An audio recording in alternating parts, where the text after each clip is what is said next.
Oh, I think that's a good place to start out, don't you think?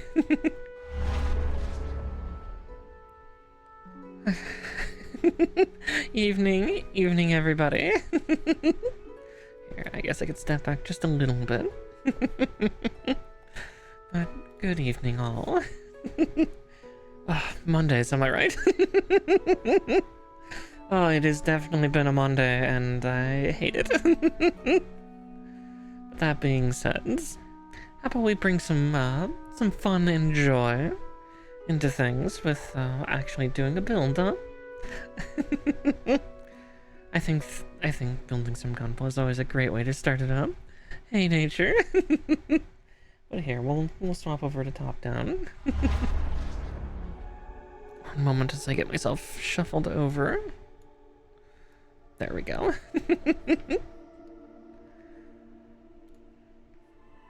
So many windows, so little time.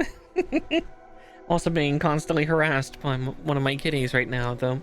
I have a feeling she's going to dip away in just a second as I...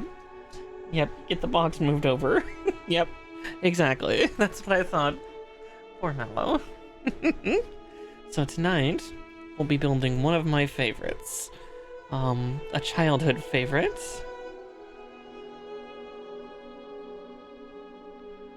But, rough Monday? I would say it's a rough Monday. But it's made better because I'm building a childhood favorite.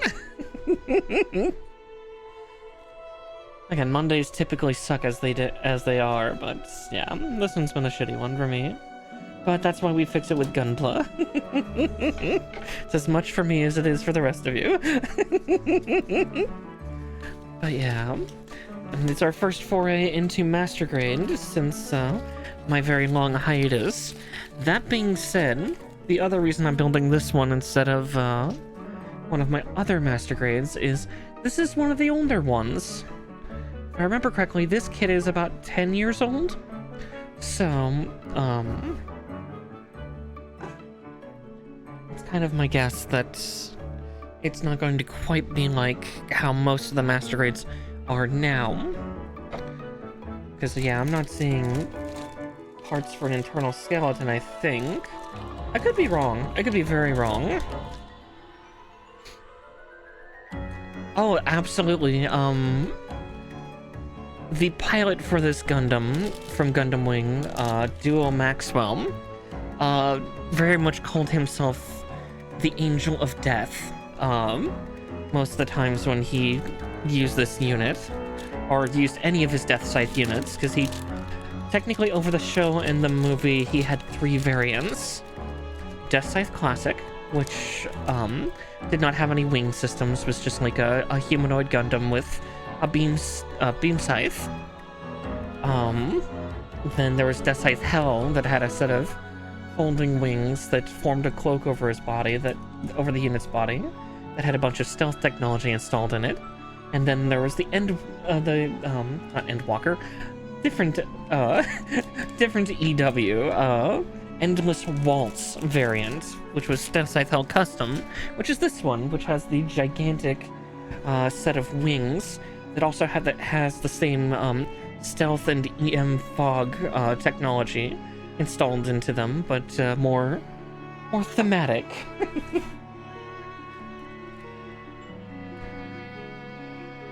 So yeah, kind of edgy. Duo was best known also for typically wearing traditional not traditional priest, but priest vestments.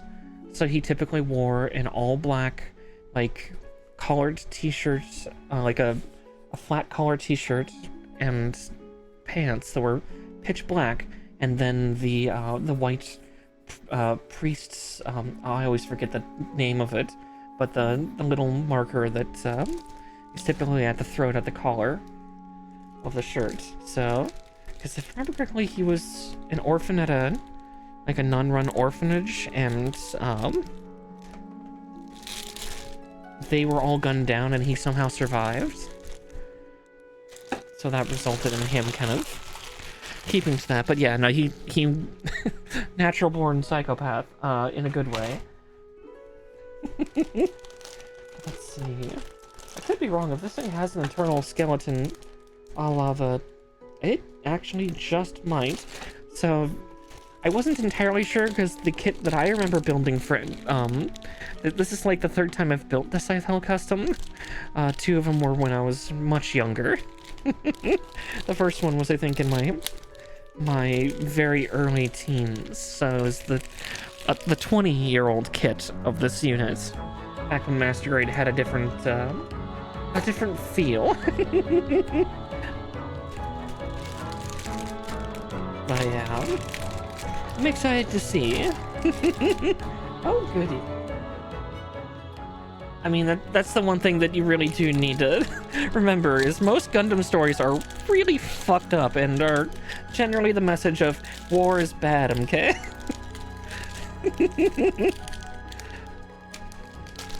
And most people who pilot a Gundam are setting out to end war.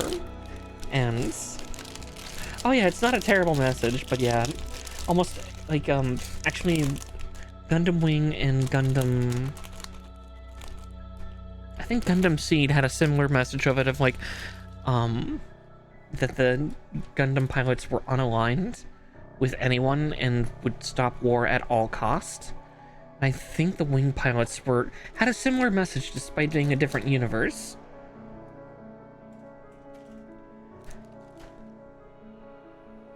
Saying they'll stop it at all costs. But yeah, the fun fact for Gundam Wing especially was that there were 5 main Gundams, and each one I always forget the name of what they were called before. I think they were Project Meteor. They were 5 scientists who were designing the ultimate Gundam weapon, the ultimate machine in a sense. And at the end of Project Meteor, before the beginning of Gundam Wing, all 5 scientists of the team split off and decided to do their own variant of what the ultimate Gundam unit would be. This was after they built the Wing Zero. One scientist made the Gundam Wing, which was a more simplified version of the Zero. Another thought that overwhelming firepower was the way to go, so they built the Heavy Arms. One wanted range and versatility with their unit, but keeping to a melee focus, so they built the Shenlong. Another preferred to have it be a symbol of the people, which created the Sandrock. And let's see, and then the 5th wanted a stealth unit, and almost a melee exclusive stealth unit. And so the Deathscythe was made. Pretty much, yeah. Like, the other problem was it was a little bit of like a... Actually, it's kind of fitting with Oppenheimer kind of recently coming out. The sheer destructive level that the Wing Zero had, and like its design and everything was very much, this is too dangerous. Let's not make this. But then eventually somebody brought the Zero system to light and life, and yeah.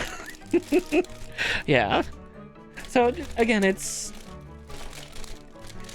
how about I do it anyway? Exactly.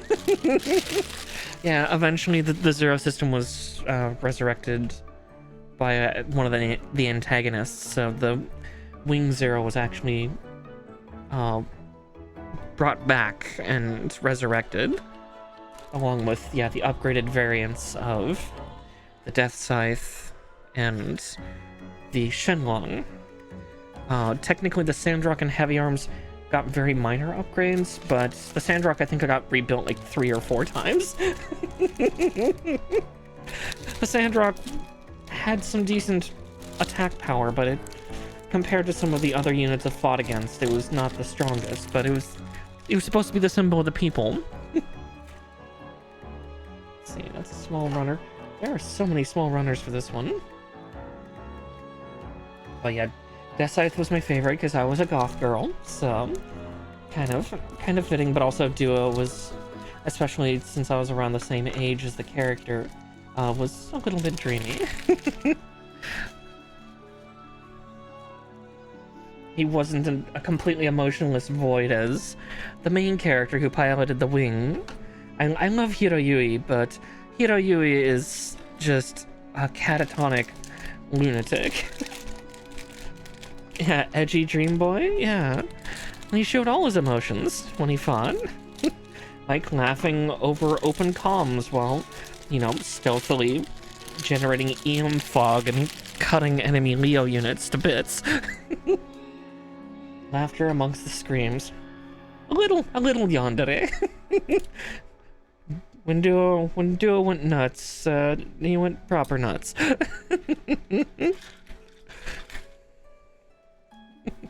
He had a very pretty hair too. It was dark brown hair that went down past, like down to his thighs about, and was always braided into one nice long braid. Very, very pretty. I wonder, actually, do they have a picture of Duo on here? Oh, they do. It's not a great picture, mind you. But yeah, there he is in black and white. Left is the anime, and right is the movie, which this Gundam is from. But yeah, as I said, in the show he wore like, yeah, priest's vestments, because if I remember correctly, the orphanage he was from was run by like an abbey or like a church. Actually, this booklet shows all the cool variants too. You can actually see all the Gundam variants. So top left there is Gundam Deathscythe, and then the one to the right of it on the top row, that is Gundam Deathscythe Hell.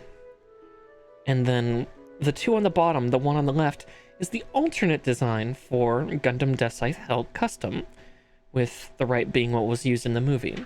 So, fun fact for Gundam Wing, there were two designers. There were two concept artists for the entire show. Well, one won the bid for the TV show, which ended up making Deathscythe and Deathscythe Hell. And then this was that person's design for Deathscythe Hell Custom. But this was the design that the other artist had. So for the movie, they made a compromise and let the person who was not selected for the 5 units for the TV show to have have the other variants be in the movie. But they've come out with gunpla kits of actually these variants, these original designer variants.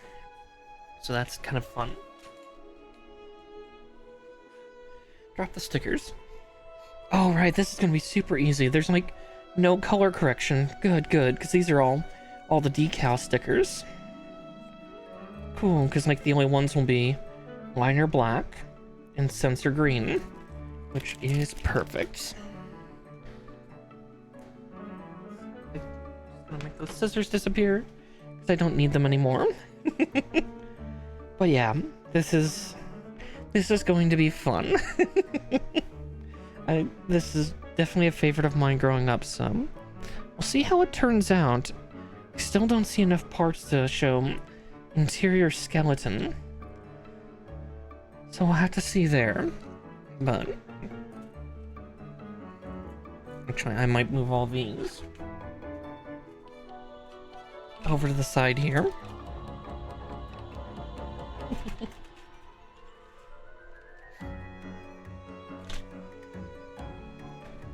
But yeah, the other custom one that some of you might be aware of is if you have played Gundam Evolution, the other Endless Waltz variant that showed up there was Troa Barton's Heavy Arms Custom, so the maximum firepower Gundam, and the movie variant showed up. So that kind of tealish blue-green Gundam that's in there is from Endless Waltz, Gundam Wings movie. That's also another favorite of mine, because Deathscythe and Heavy Arms are kind of the dichotomy. One is purely about firepower, not letting people get close, and the other is about getting very intimately close. Far closer than than what's safe.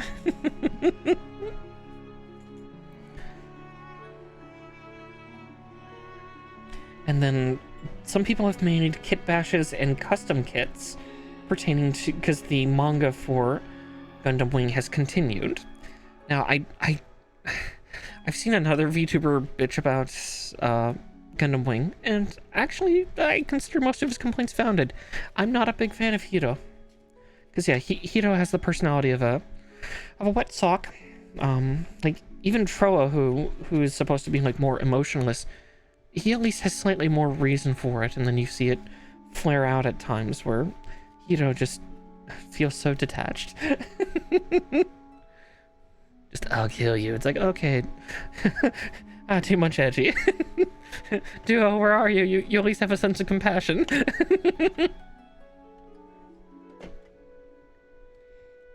It's a fun series to watch if you want to watch something.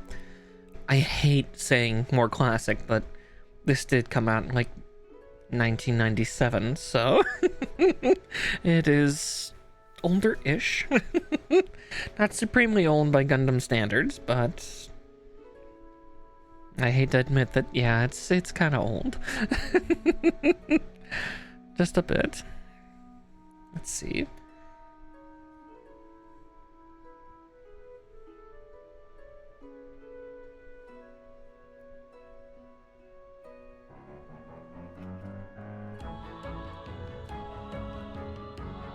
Actually, there is internal skeleton. Interesting. Okay, this must have been something they started in past... Oh, when was the last time I built a kit before this? I mean, like, before I started streaming. 2008, 2009? Somewhere around there?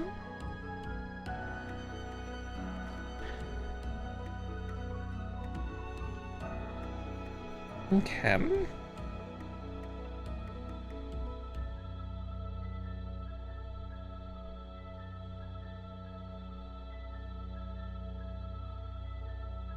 Yeah, it looks like these are parts for internal skeletal bits.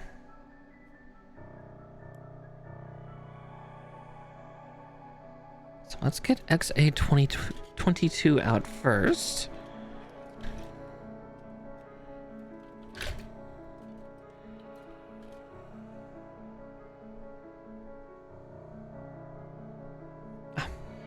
My hand was on it.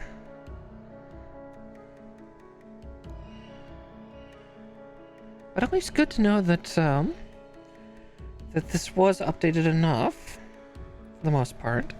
Though I did see that we had some rubberized part connectors, which makes me sad, but I get it. It's a 10-year-old kit. I shouldn't be that surprised. So 2 and 1.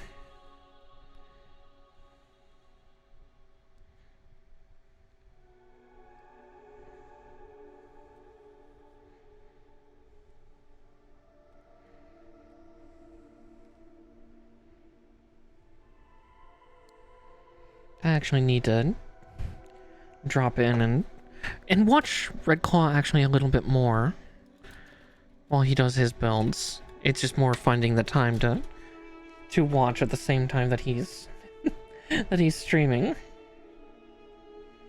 Okay.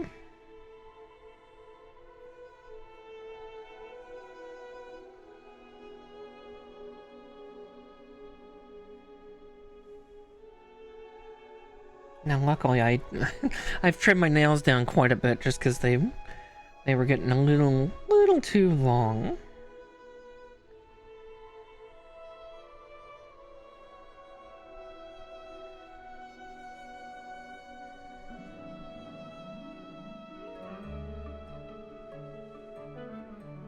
So hopefully that means I have more grip. I say that as I feel my fingers slipping on the plastic already.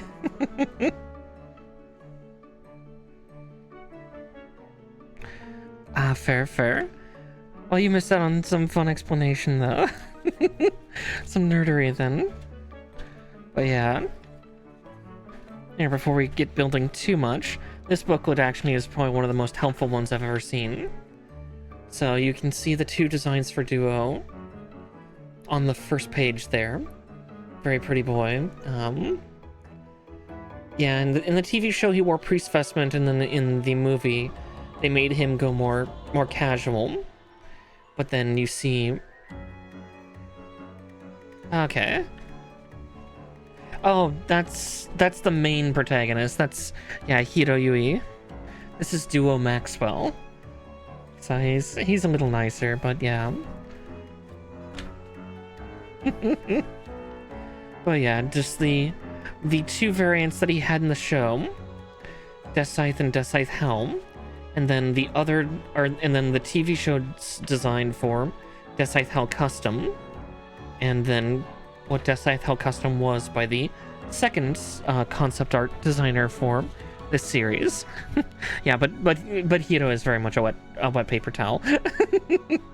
I do not like him. I like the other characters better, like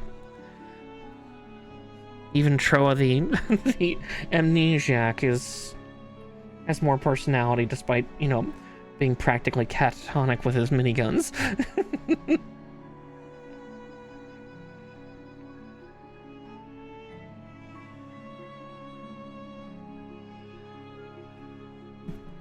But yeah,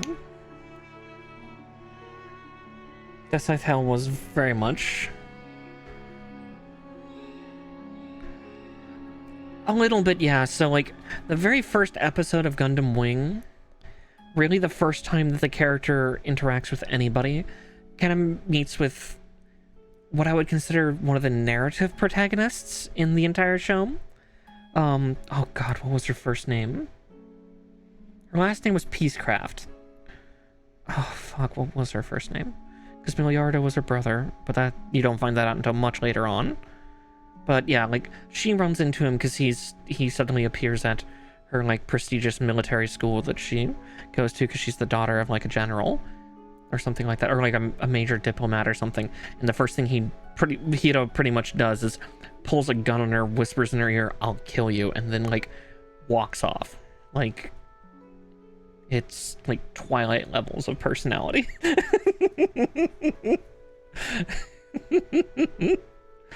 Because yeah, I mean, the 5 pilots were technically selected. Oh yeah, that's not a red flag at all. Of course not. No. Yeah, like, don't get me wrong. The five kids who pilot the Gundams, Hiro was quintessentially designed to be a weapon, and it makes sense because the wing system is horrifying for firepower. It's a mix of kind of everything all the other units had. Yeah, I was to say, Duo was 16 in the TV show. So yeah, child soldiers, war crimes. Where's Leia when we need her? But yeah, I think Troa was the one that was the most innocent of the 5, but he showed to be a pilot savant. Because he's actually not the original Troa. Troa Barton was actually the head mechanic that was leading the build of the Heavy Arms Gundam. And that man got killed. Because not only was he the head mechanic, I think he was also the pilot. But he ended up that guy ended up getting killed, and due to the fact that the new Troa was an amnesiac, he just took his name and showed aptitude for piloting. Oh, exactly. It's like, yeah, why did they do this? Yeah, the scary thing is Project Meteor was not a military operation. It was an anti-military operation of these Gundams were going to wipe out 80+% of the entire weapon force of all armies. Designed to quintessentially destroy major military corporations and major military dictating groups. But yeah, it's like, yeah, but we're still gonna throw, you know, a bunch of 16-year-olds in. Not quite UN. Think Outlier. Like, third party, but not quite the best people.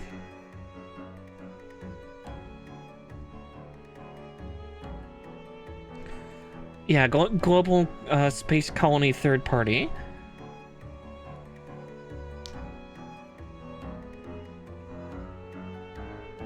Yeah, and some of the Gundams that existed in Gundams and mobile suits that existed in Gundam Wing's universe also show some of the scariest propensity for power.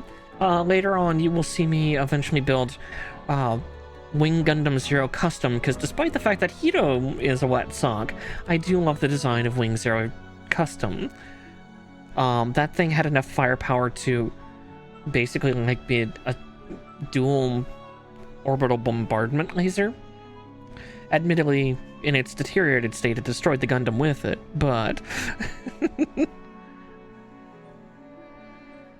spoilers for Endless Waltz. Oh boy! Yeah, one of the other Gundams that was built by one of the corporations in Gundam Wing was a unit called Gundam Epion, and it actually was piloted by a character named Zex Marquis, though his real name, because he was trying to look like Char in a sense, because every alternate universe has some Char equivalent, was actually Miliardo Peacecraft, the narrative main protagonist girl's older brother. But Gundam Epion had a beam saber that was hooked directly into the reactor of the Gundam, so it had a ridiculous power source. And he funneled all that power into the blade one time and bifurcated an entire space colony, which was a few times bigger than New York City population-wise. As I said, some of the power scaling in there was just... The Epion was ridiculous. Very, very beautiful unit, though. They just came out with a real grade version of the Epion. A nuclear lightsaber plasma cutter. Pretty much, yeah. Pretty much. Yeah, the Epion has a lot of cool features. Unfortunately, there was never any Epion custom for the movie. Instead, there was the Tallgeese 3, which was a mobile suit that Miliardo acquired. The Tallgeese is still very pretty. It's just, you know, it's not quite a Gundam. It technically classifies as a mobile suit. Gundams technically classifies mobile suits too, but they just have the title of Gundam because of certain features and typically certain customized weapon outputs. H9.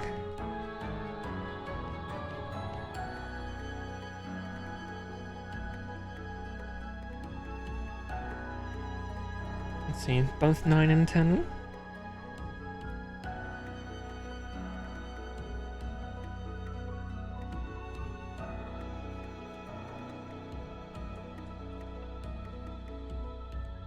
We are building the cockpit because of course we are. Oh, gods preserve me. Yep, this is more in line with the master grades I'm used to now.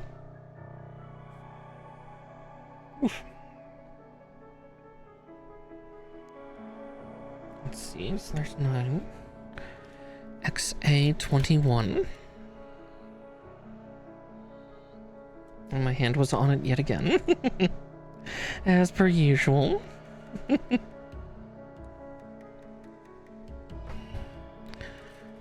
And then B3 and C17.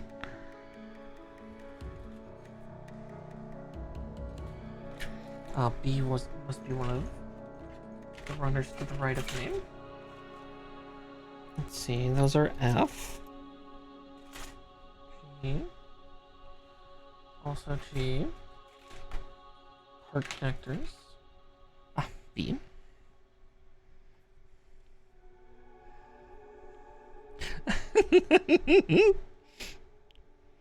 Hi. Hi, love. Welcome in. Oh, yeah. The innuendo counter. The cockpit. It's got 2 joysticks. Best get both your hands on them.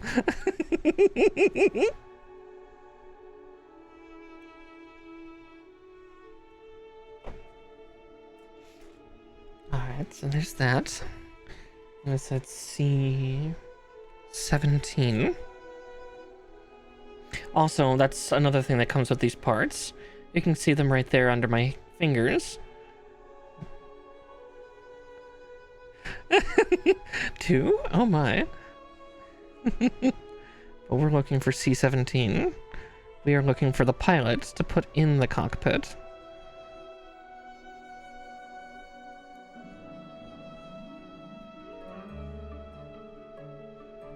Little tiny duo. Kind of also tells you just how big the Gundam is. I'm doing fairly well. It's been a Monday, TM, but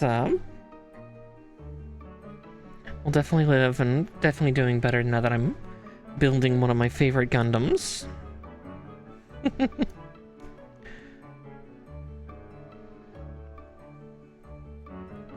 A huge path of nostalgia, though there's definitely series that I prefer more than Gundam Wing these days. I hate Mondays too, but it's okay. Little duo here will will help us with that. If I can get him in this goddamn seat. So yeah, compared to like these zany control systems that we've talked about in the past that like G Gundam had, Gundam Wing carried a system very similar to what was shown in like the Universal Century, so Gundam, Zeta Gundam, Double Zeta, things like that. Oh cool, he's got a little peg in his back that I can shove into the chair. But yeah, so their cockpit consisted of like a set of pedals for their feet, a set of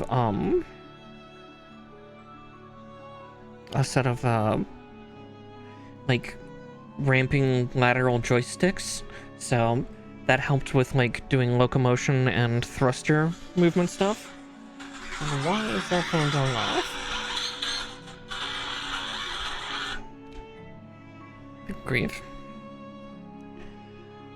Yeah, so kind of closer to if anybody's ever been in like a Mech Warrior arcade pod. Very similar. Yep, Digimon alarm.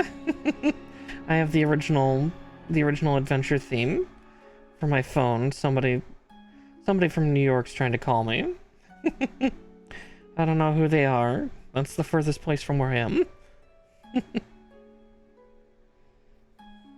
Yep. Digimon Adventure 2001 theme. But yeah,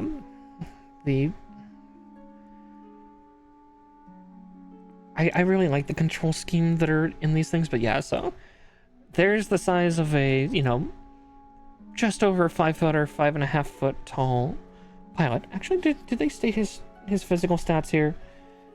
Admittedly, I'm gonna have to do if anybody's better at metric than I might need conversions if they state it.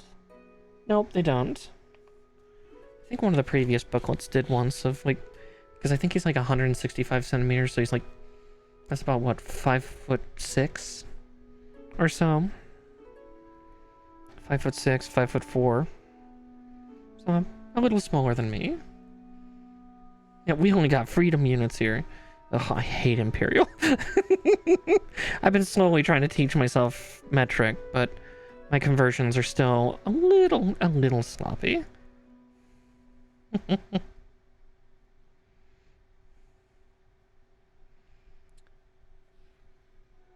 Okay, yeah, 162 is 5'3". Okay, that makes sense, because yeah, he was a young pilot, so he wasn't completely grown yet. Child soldiers. Probably shouldn't say that with such a giggle, but it's okay. I already know I'm destined for hell.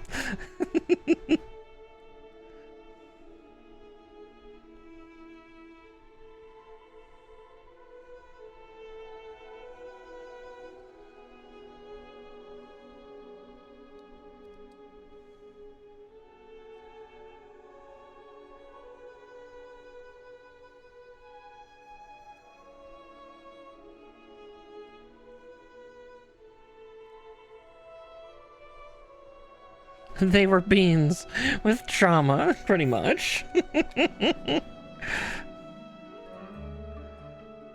We still don't entirely know Hiro's issue, because they never expounded on his backstory, because he had to be the main protagonist and be extra mysterious.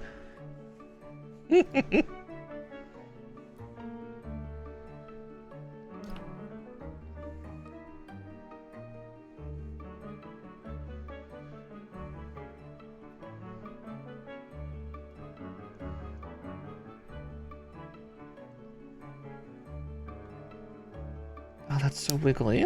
Oh, there we go. Got it locked in that time. Little tiny pilots. I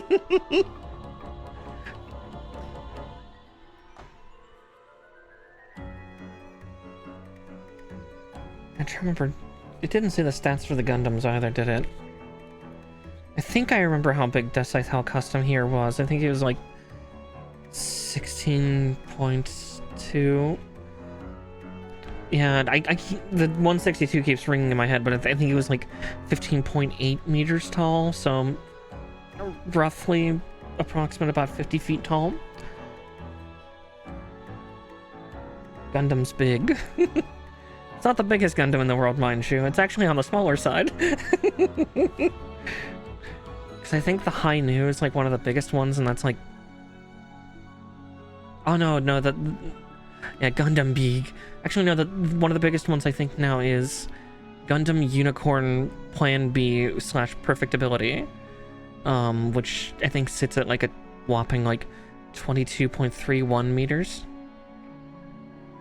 But there's a few others that technically outclass it in size. Some of them are seen as Gundams, some are seen as mobile suits or mobile armors. But yeah. Kind of makes some of our jet planes look rather small.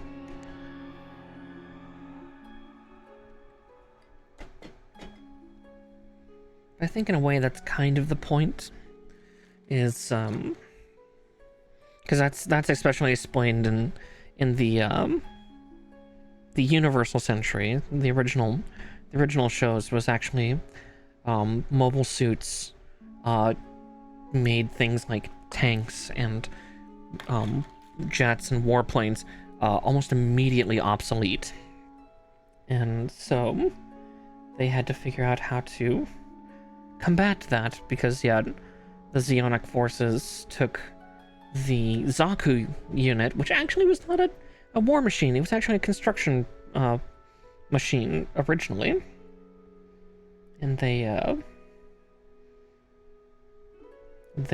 outfitted weaponry to actually go wield onto the Zaku 1s. And then eventually they made the Zaku 2s, which were specifically designed for war.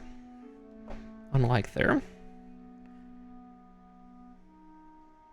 counterparts. I think I put that on upside down.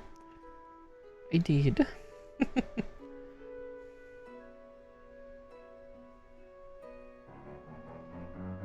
Okay.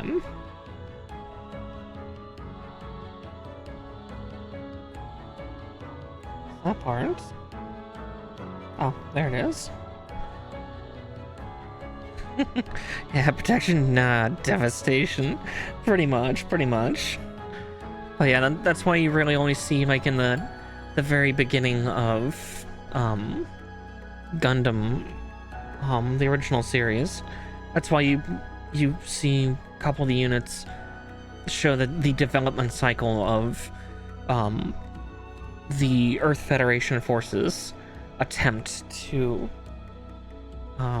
build a unit to combat the Zaku 2 unit, especially with the gun tank, which still had tank treads and things like that, but was designed for heavier bombardment. Then gun cannon, which was a slightly more versatile unit that eventually led to the design for the GM and things like that. Because gun tank, its center was still a fighter jet. The main cockpit was actually a fighter jet that could fold up and land inside like a VTOL style installation. And that was present in the Gundam as well. And then later on, what they did was, instead of having the center torso cockpit unit be a fighter jet on its own, they made it so the entire unit could transform into a flight unit for faster transit. And that was stuff you saw like in the Zeta and the Double Zeta, was that these giant hulking Gundams could then fold up and turn into like a quintessentially a VTOL jet mode. To which then alternate century with Gundam Wing, you saw this hilariously happen with Wing Gundam, where it transformed into a giant, quintessentially mechanical fuck-off bird. It was an interesting sight.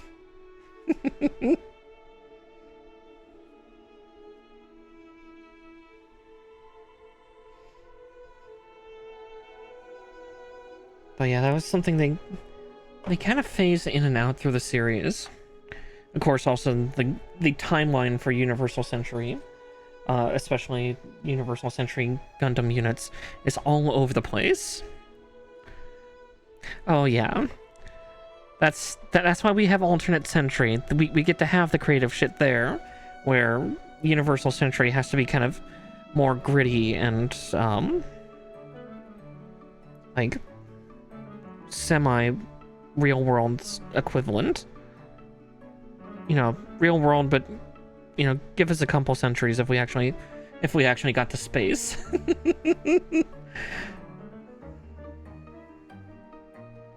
But yeah, the Universal Century timeline's been all over the place. You'd think that the latest series with Gundam Unicorn was the latest in the timeline, but it's actually not. The latest one was done, I think, in the late 80s or early 90s, called F91, which takes place about 100 years after the events of the original Gundam, so the 1-year war.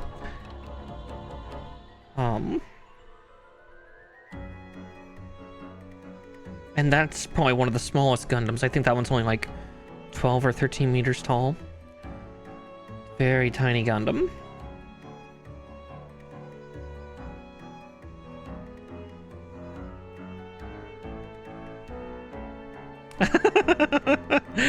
Thankfully, Unicorn Gundam was not so silly looking.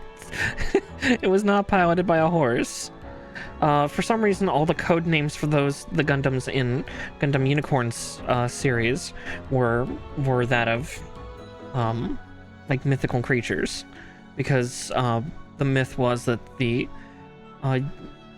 main design of the Unicorn Gundam and its compatriots was to destroy all forms of weaponry in war, like extensively more than most of the other Gundam units. Like, it was supposed to just destroy everything on all sides.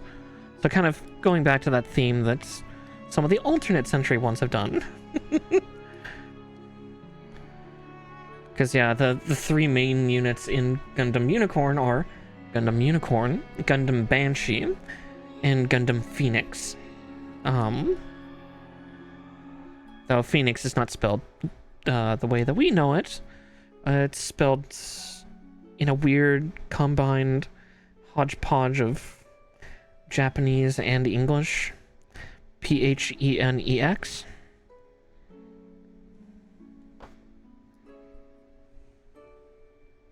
Exactly. Yeah, instead of like, yeah, because even Unicorn's designation is interesting, because so the original Gundam's, you know, militaristic designation was RX-78-2 Gundam, but Gundam Unicorn is RX-0.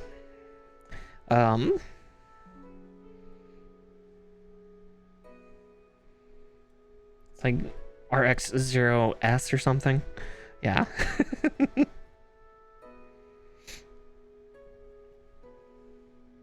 Exactly, yeah. Non-militaristic, given to non-military personnel. Things like that.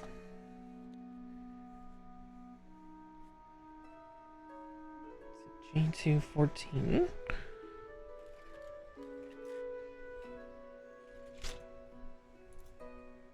plus or F. B. Ah, there we go. I see what they're having us install. One of the few tiny armaments that the Deathscythe custom has, so this is the other reason why some people can make fun of the Deathscythe Hell, the Deathscythe Hell custom especially, was it literally had next to no ranged weapons. The two things I'm installing here are the 2 missiles that are on the entirety of the unit, and then the only other ranged weapon on it was a pair of Vulcan cannons that were on its head. This thing was literally designed to only be stealth and melee-based destruction.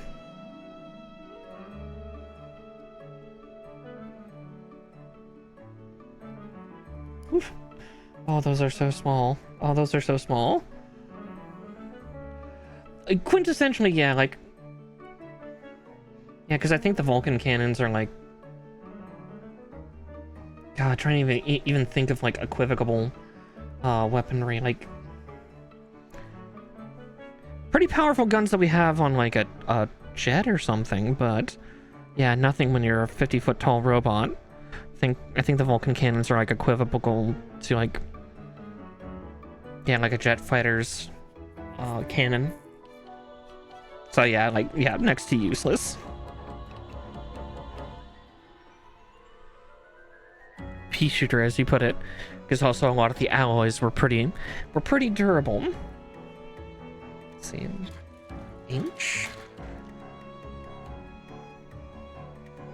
Yeah, exactly. Modern jet compared to like sci-fi jet bullshit. Like, yeah, the immediate thought in my head is like, like an A-10 Warthog's gun, absolutely devastating in our day and age. But you know, you throw it another 100 years in the future where everything's got, you know, laser and plasma shot. It's downright primitive and barbaric.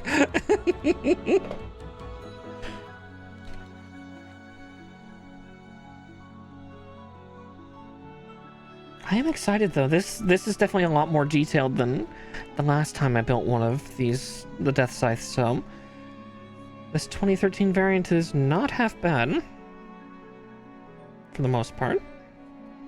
It's a little bit finicky in a couple spots, but that's why we just go slow. We take it carefully because this is my first foray back into master grades, so. And if I have difficulties here, I'm just gonna suffer later on, because I've got some really complex master grades that are on the shelf right now, along with a couple other units that I'm getting later on this year.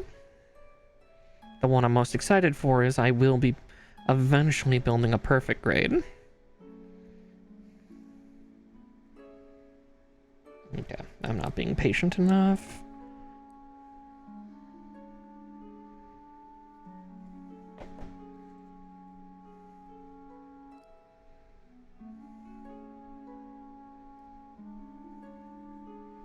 These two lower pegs are trying to give me some gaff.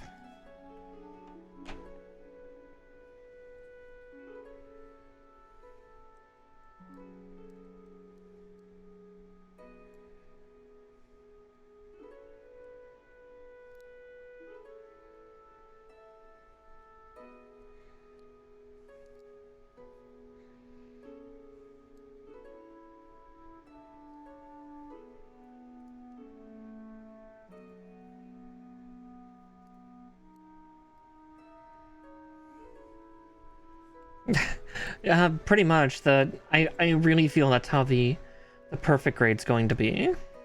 Is that's gonna be like easily like a nearly maybe 50-page build booklet.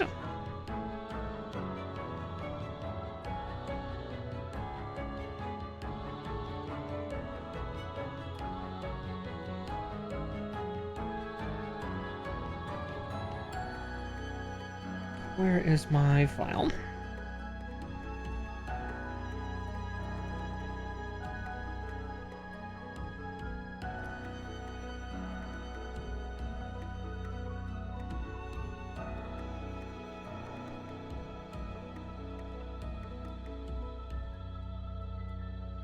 And while we're at it, we'll work off the burrs here. This will also be a good gauge to see how long it takes me to build one of these if we've not gotten to certain armaments by certain stages. Then kind of aware of how many streams it might take me to build the master grade.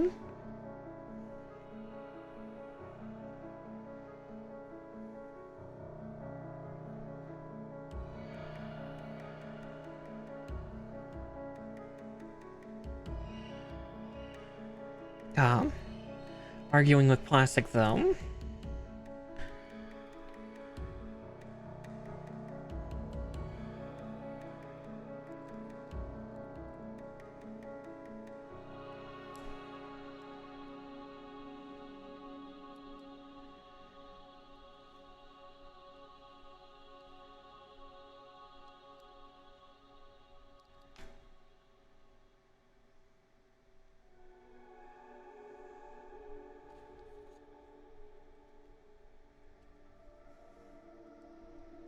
Feels like these little pegs are just a little too wide for what's being asked of them.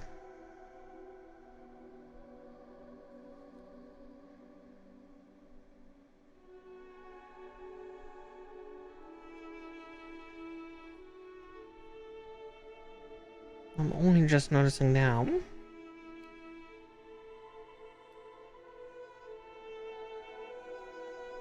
They're semicircular.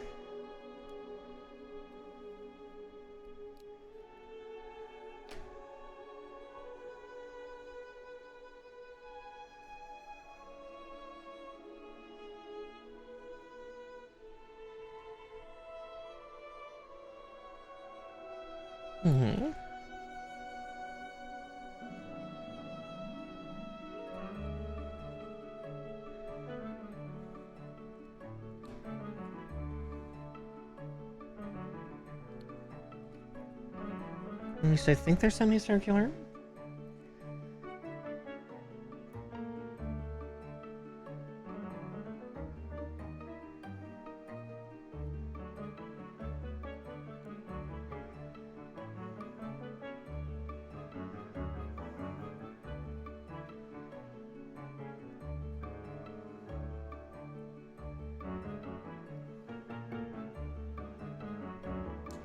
Ah, there we go. That side at least got in. So let's just coax the other side. There we go. Good grief. There we are. Now the venting systems, the vent titties, they're put together.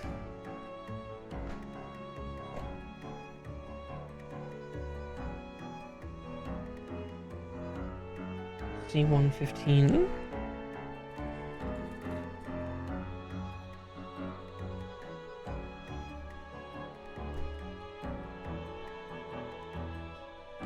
If your tits could breathe.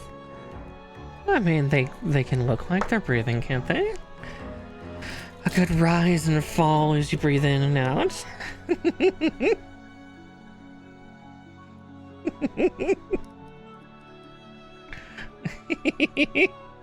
So love gets it.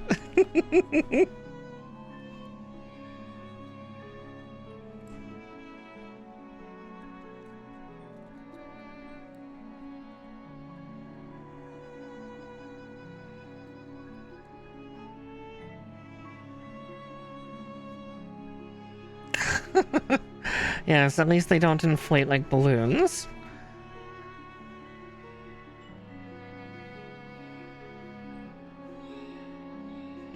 That's another kind of anime. A silly kind.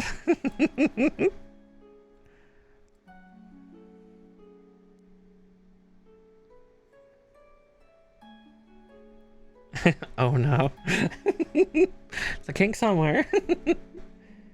B4, which is Yes.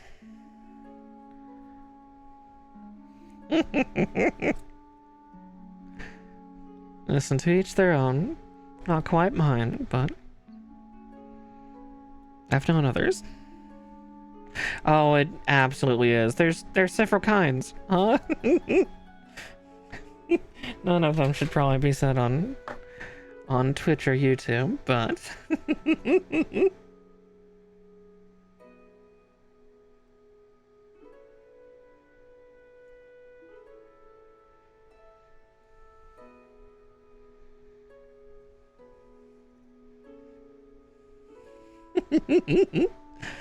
Aww, those are cute emotes. Love. Alright, now we get to start putting on the exterior plating for the chest. The meat and bones, the pretty parts. That's actually a pretty good skeleton all told.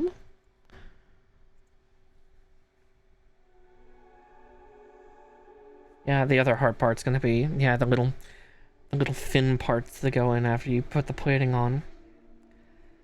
But we'll get there. So C118.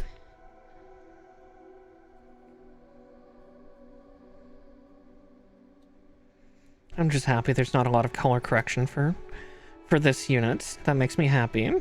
They've been learning from their mistakes. Yay. Even a decade ago.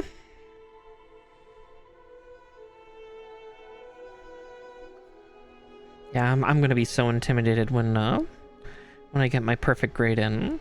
I pre-ordered it quite a while ago, so it'll be arriving in a few months, and when it does, oh boy.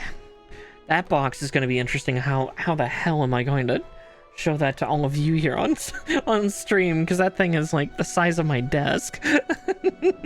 I do not have a small desk.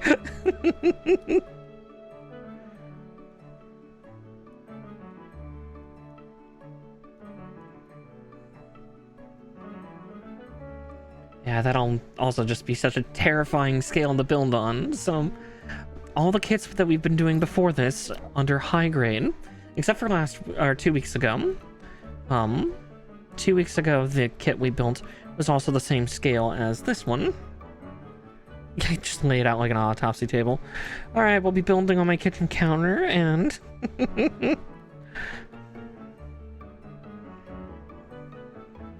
But yeah. So, aside from the Gundam aerial full mechanics we built, about 2 weeks ago, all of the units I've been building were high grade. So they were 1/144th scale. So, you know. Master grades are, and full mechanics are 1/100th scale. And then perfect grades are 1/60th. Gotta soak. Oh no. Yeah, soak the flavors and deal with all my cats that will be hovering around, just causing all sorts of chaos. Oh, I don't like how that piece sits, but I already have a feeling that these other pieces will actually hold it in place.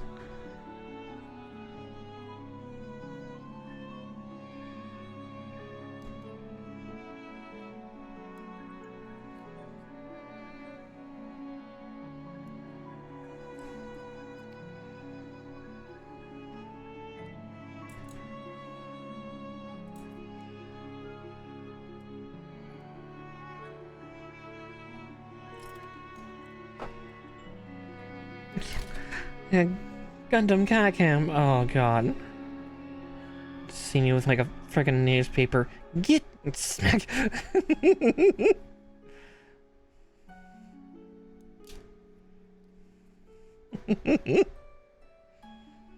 I already had to fight them off from like chewing on things.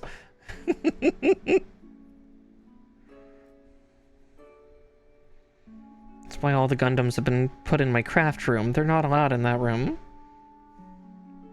The room is not for them.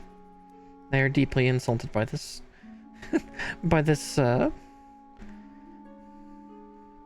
announcement.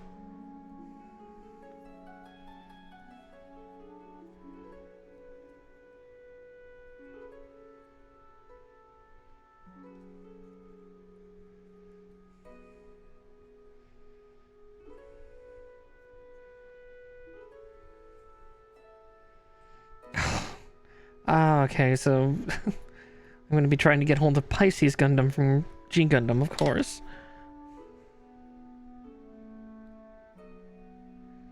Or was it called Neptune Gundam? It might have been Neptune. It was, I believe, Neo Grease's unit.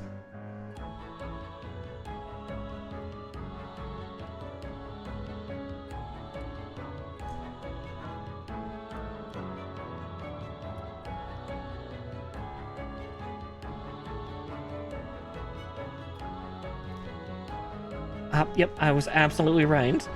Little spring-loaded, but that's because it's supposed to do this. A little bit. It transforms into, like, a merfolk Gundam.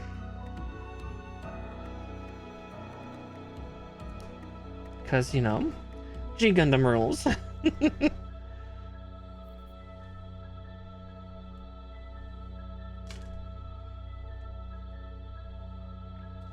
Alright, G17, so bright red. Ah, there they are.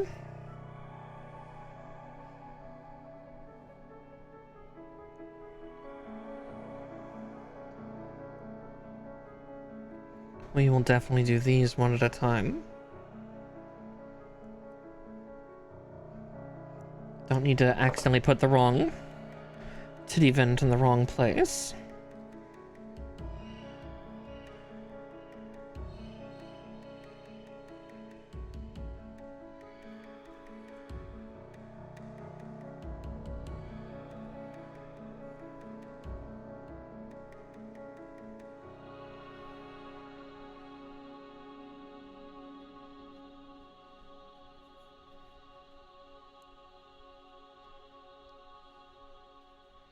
Now the question is, how do they expect me to push that down? I guess carefully.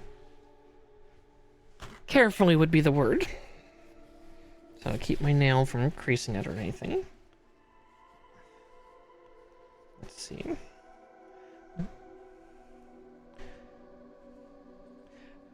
Yeah, there was a Crab Gundam. I can't remember what Neo Nation it was for G Gundam, because yeah, G Gundam was just a silly little guy of a show.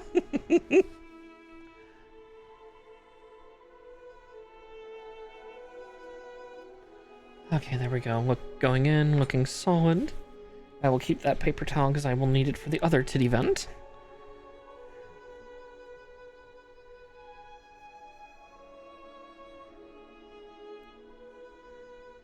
Yeah, there were a lot of weird Gundams in G Gundam, but that's why we love it.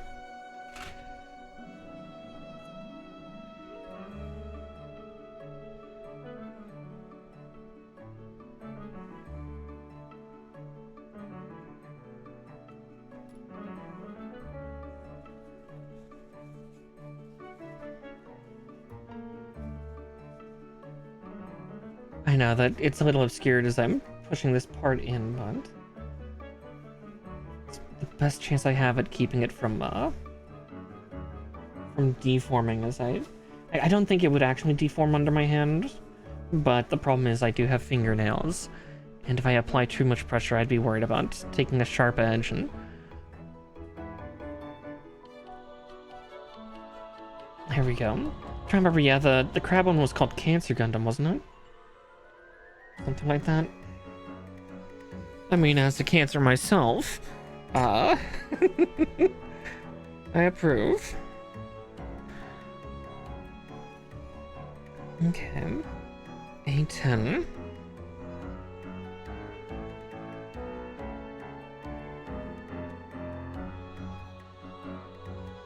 Let's see. Ah, my hands were on it once more. We're making the door for the cockpit.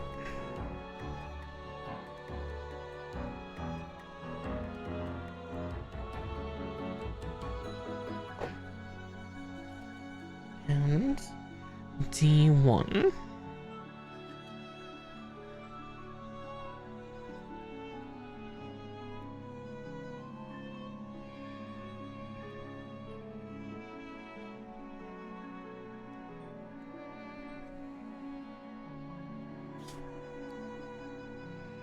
I got startled.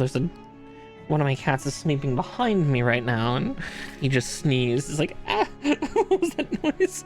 I just felt my shoulder. Of course, bully boy.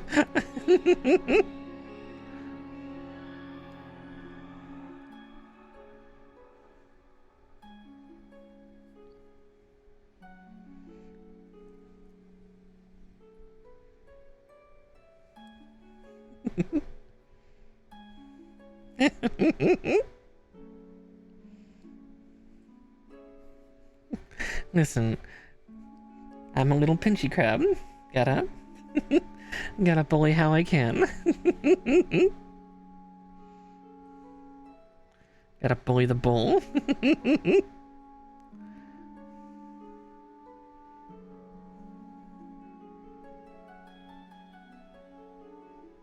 Alright, just seeing how they want me to insert these parts into each other.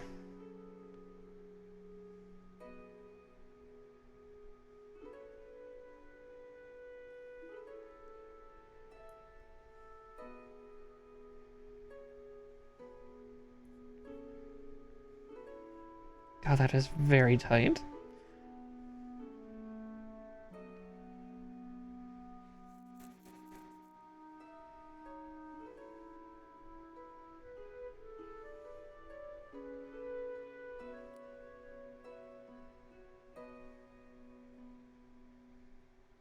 If that's the case, let's see. Where were the nubs? Okay, they were on the sides. Best to sand that down then. Just to be safe.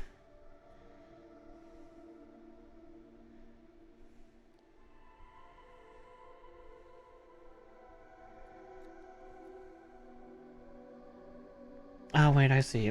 I see what they're talking about now.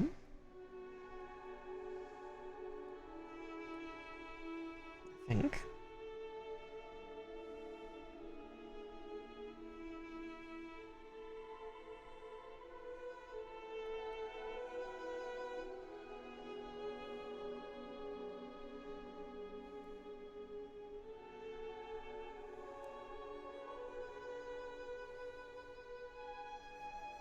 Grief. That's just really hard for me to see.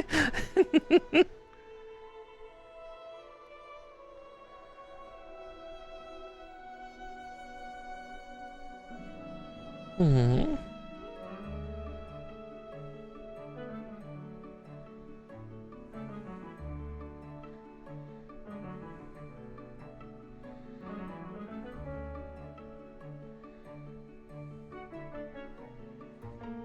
Local rabbit is perplexed by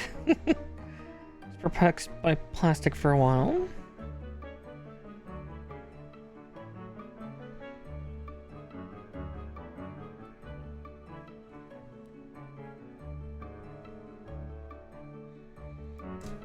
Whoop. Launch that piece off for a second. Oh, there we go. And confused bunny noises. How... Let's see. Oh,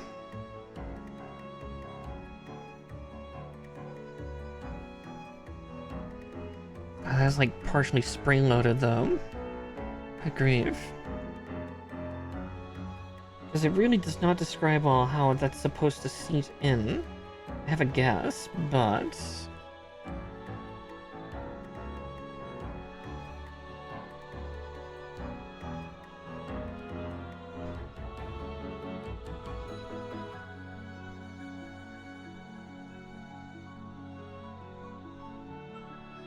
Ah, I see.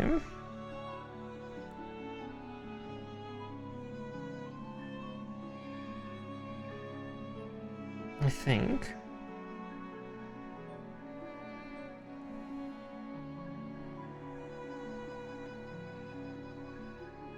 Yeah, I think I see how it works now. Yep. Okay. So it goes like that, and then you can go like that, and boom. Cracks open just a smidge, so you can see inside the cockpit. Boink.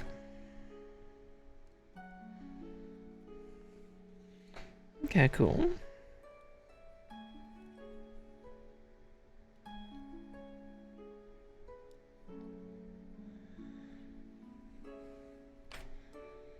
Alright, there's the torso down.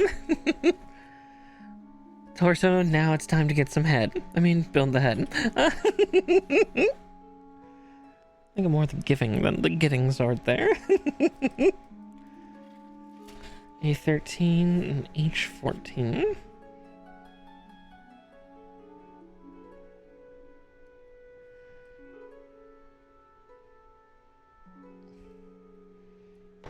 Yeah, I'm giving it a head. Yes. Yes. Sure.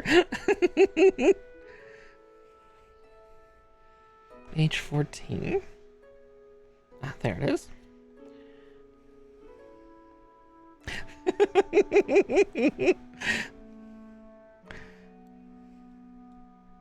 If you start watching Gene Gundam, you start to have questions, though. Because Devil Gundam kinda has weird nanite tentacles. Well, that's a different story.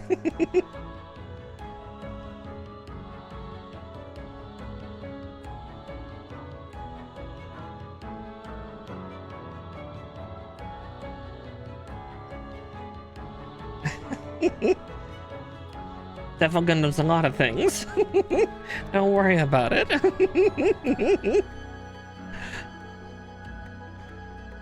G1.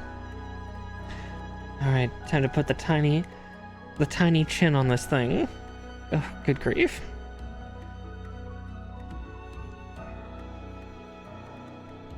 Oh, I'll need G2 as well. Here we go.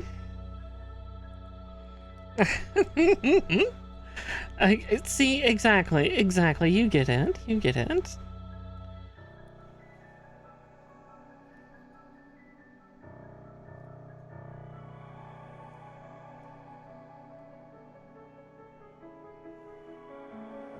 Listen, I've got a couple permits.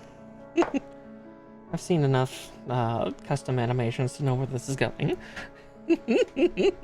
United under one banner. Exactly.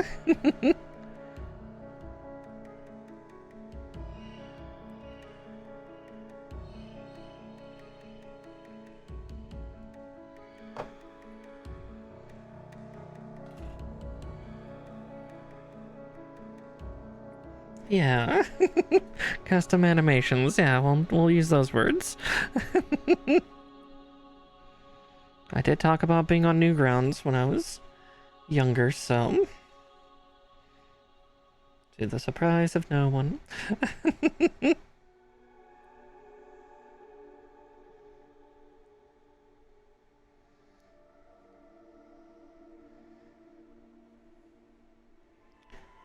Oh man, that's so... Building the head is always the most precarious part because the parts are so tiny.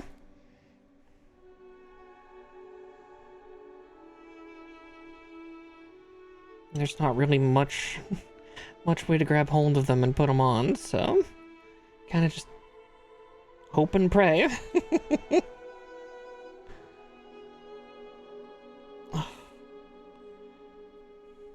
Because there's its tiny little chin. It's the cruel dichotomy of Gundam.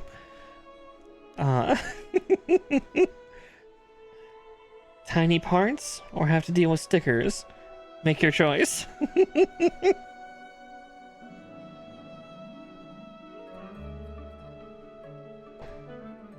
Okay.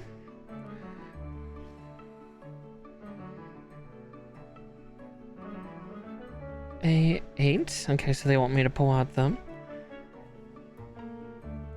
this part first. This much more flimsy looking part.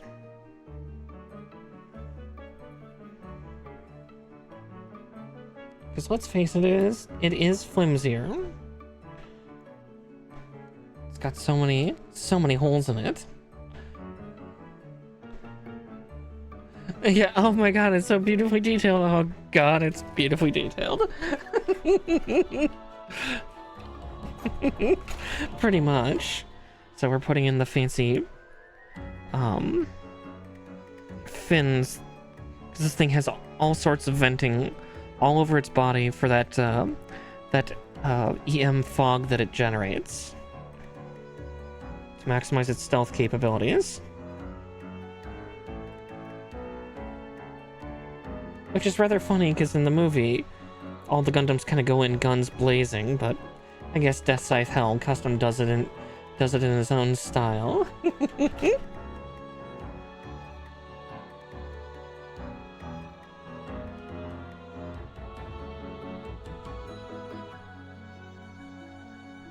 Let's see.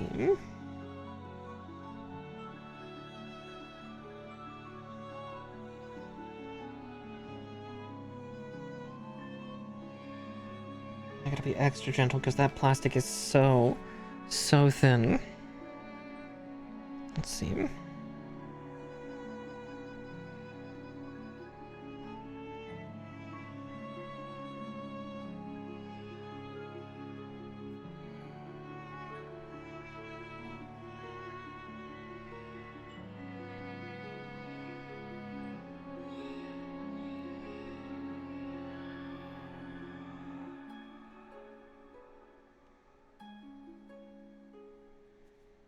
That's what I was afraid of. Oop.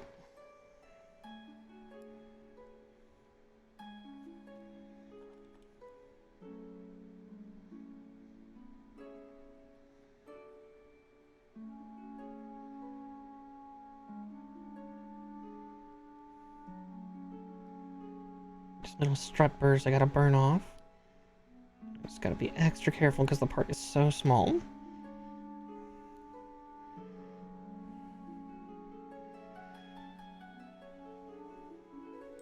Because basically what they're kind of describing here is it's supposed to go kind of out and then in.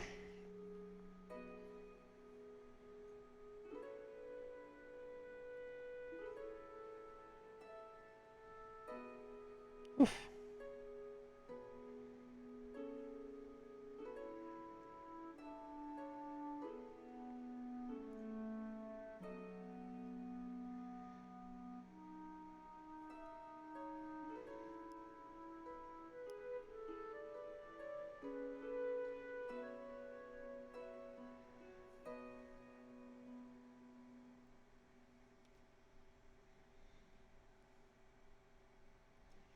Alright, time to sand my finger.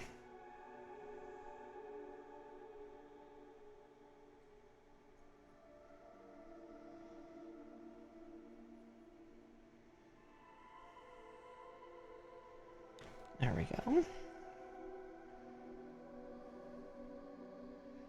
Maybe I'm taking the slightly wrong approach here. We'll see. Yeah, I think I might have been. Which is fine. Which learns.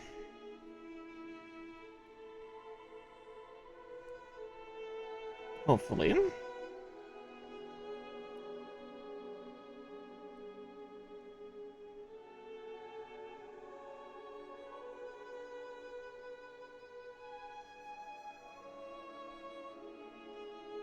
Yep. I was initially incorrect. It doesn't have to pass through, it just needs to seat against.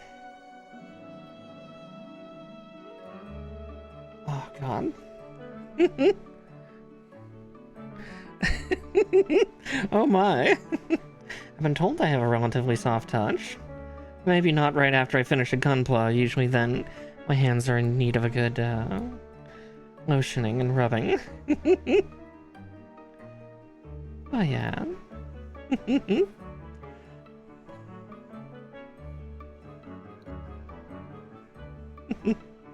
Any volunteers?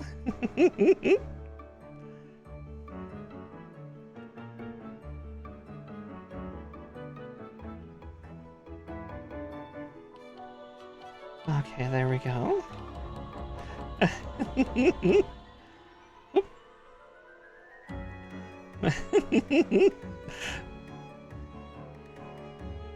Hey, we've got the Lutsen tag on, it's fine. Hand holding's maybe the ultimate loon, but We'll take it here. Gods, I have to look at these parts funny.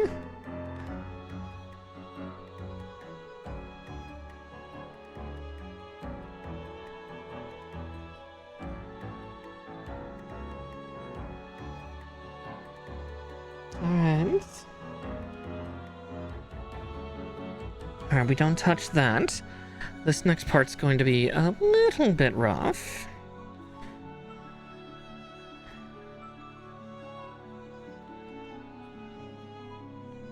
Because it looks like we are going to have to paint. So we get to be extra, extra, extra careful.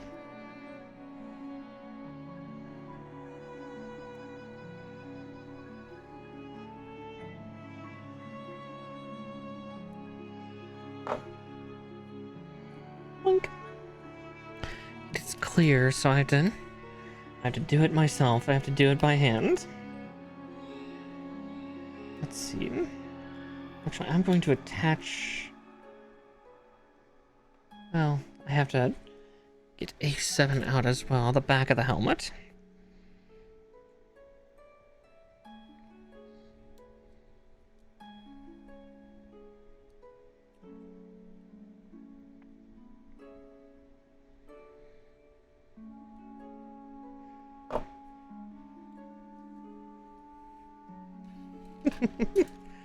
Alright, before we start with that, I need to make sure A.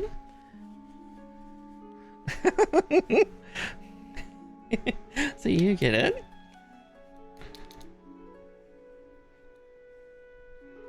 Actually, that should be more than enough paint, especially for what I'm doing,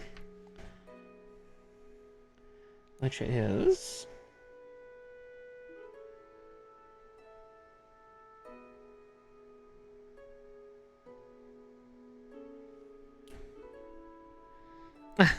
yeah, like holding newspaper. How dare. You know, I probably should have looked at the instructions and see which order I needed to do things in, but that's okay.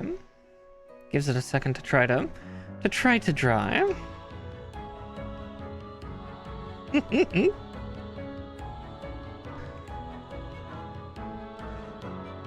I was gonna say, the nature, sometimes some people like striking punishment. Yeah, I was like, oh no, they're into it, yeah. And you're surprised.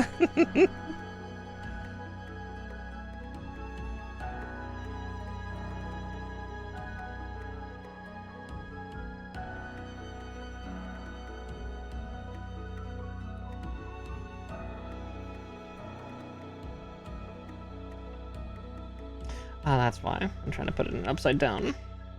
No wonder it's unhappy. Bravo. Now for the hard part. So first we're going to do the black. Now for my most detailed eye work yet.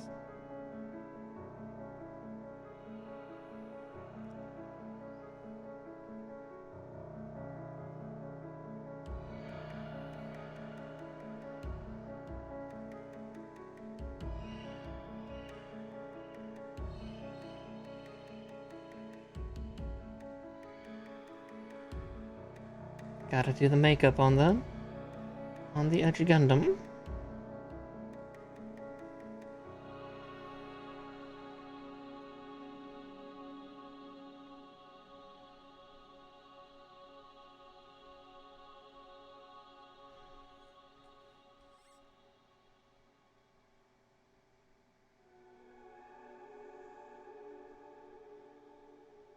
Interesting, it looks like the eyes are not actually raised, or at least not a huge deal.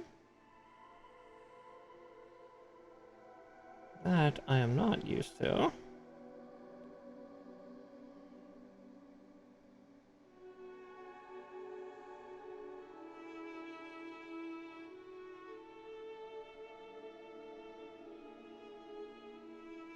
Okay, that part's done.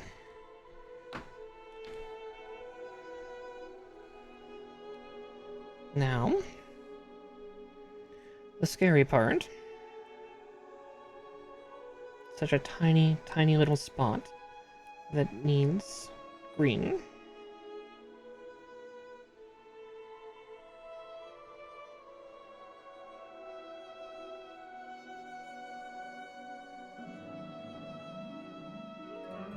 And then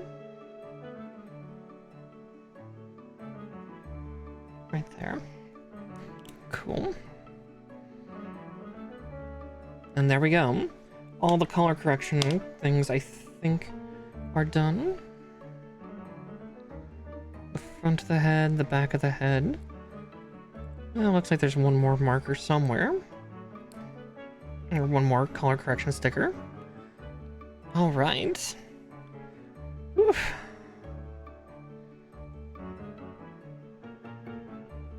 Oh, that looks beautiful.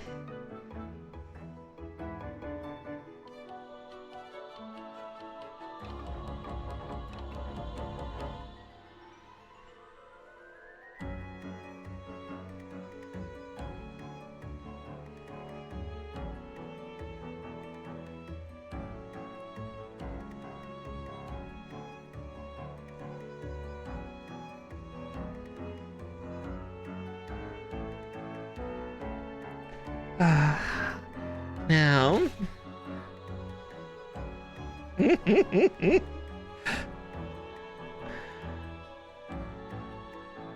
Are you into something, nature?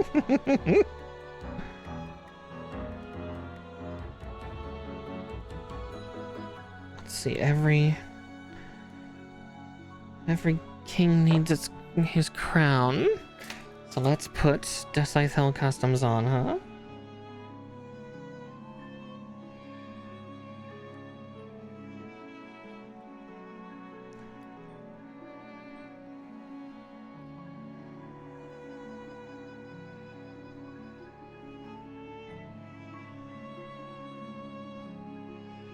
That's definitely one of the thinnest antenna crowns I've also seen.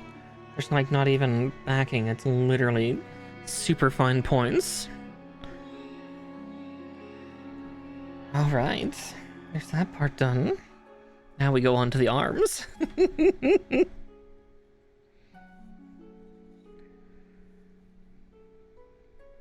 Supposedly these buster shields were also supposed to be able to launch off.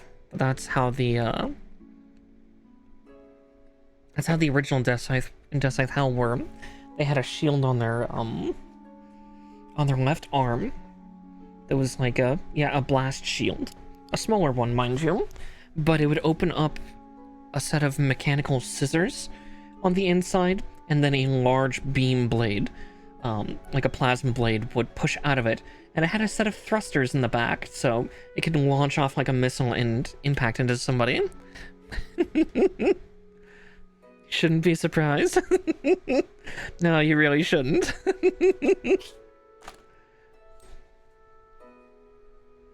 But yeah.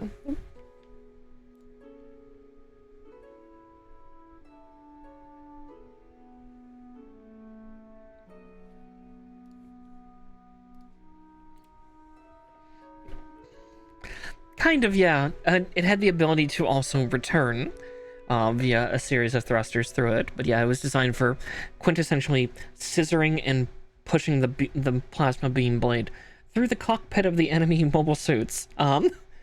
It was... Yeah. It had a way to return, supposedly. Yeah, no, this thing was designed to disable enemy craft as fast as it could. Yeah, but those were the buster shields on Deathscythe and Deathscythe Hell. This is Deathscythe Hell Custom, so I think these ones don't launch, at least not on this version. On the other design made by the original TV show's mech designer, I believe it did have a launching shield. See, it's quick and painless. You only hear the screams for like 2 seconds. The screams of panic as I see it flying towards them. You know, this like 30-foot tall thing. Yeah, I was to say, so like the Endwalker, I keep wanting to say because it's EW, Endless Waltz alternate design, the lower left one, that one still has that buster shield, but it's more bug-like. in that one. And it almost looks like something you'd see if wielding an insect glaive, for those of you that are Monster Hunter folk. But yeah. Okay, I-13. I'm just gonna snip both of those out. Yep, I mean... I was more of a sword and shield girl myself. I liked the utility. That or dual blades, because slicey slicey, demon mode.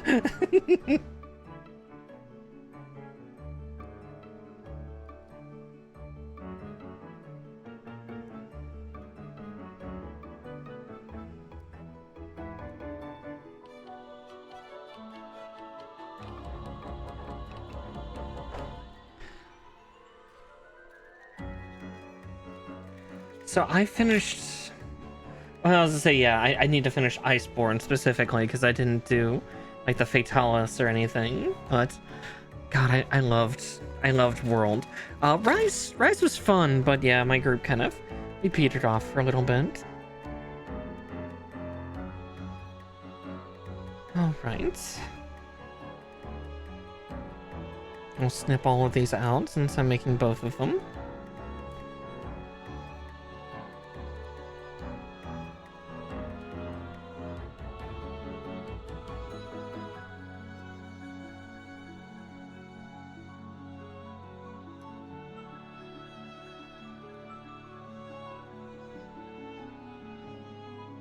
Yeah, maybe sometime I'll get back into it. Remember how to do my, my bug wires.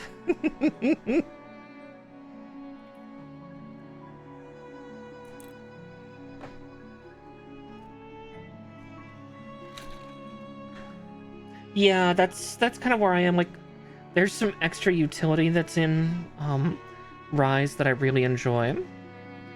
But I still feel like I'm more fond of World.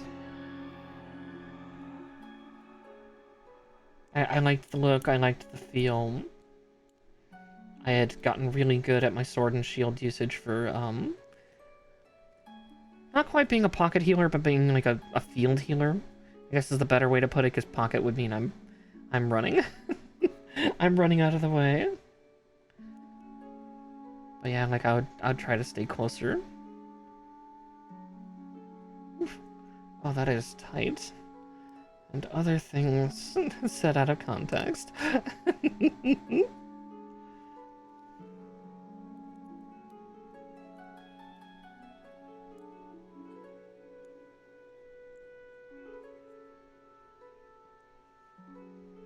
Alright, there's one. Oh, exactly, yeah. Because, yeah, like, in... The last time I was playing, Monster Hunter World, in Iceborne, was, like, I think just when Zenogre came out on the island exploration. And, yeah, I had a build that was, like, Free Meal 3, Friendship 5. Oh, what else did I think I had things for, like, increasing the potency and things like that. I was very much kind of just constantly eating and drinking while swinging in with my sword and shield by the end. Okay, so you're quite a ways back. Glavinus. What a fun and terrifying fight when you first see it. Just like, oh, it sharpens its tail. Well, that's a problem.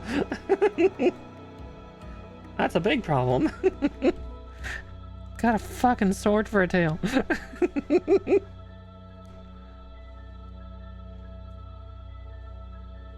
Who let that creature have a sword?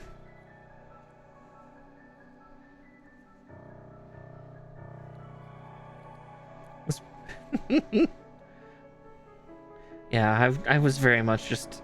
I really liked the aspect of being the healer and helping. It was very fun for me. Like, I helped. I would then also steal all the potions, the free potions that you would get every mission. It's like, no, I need these. They're mine. Go away. Or, you know, as many as you could grab, which was like 2.5 in container stacks. Like, I've got free meal and I've got extension 5. Just let me have them.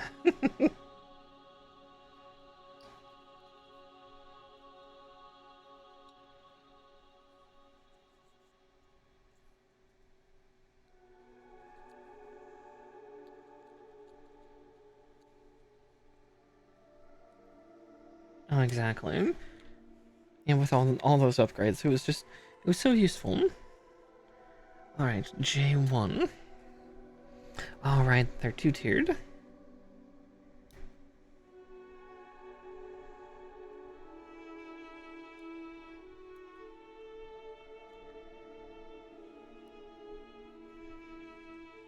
And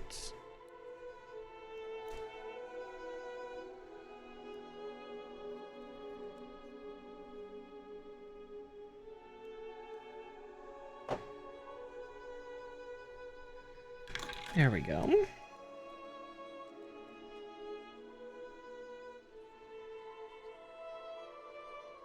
Just gotta grind on these a little bit.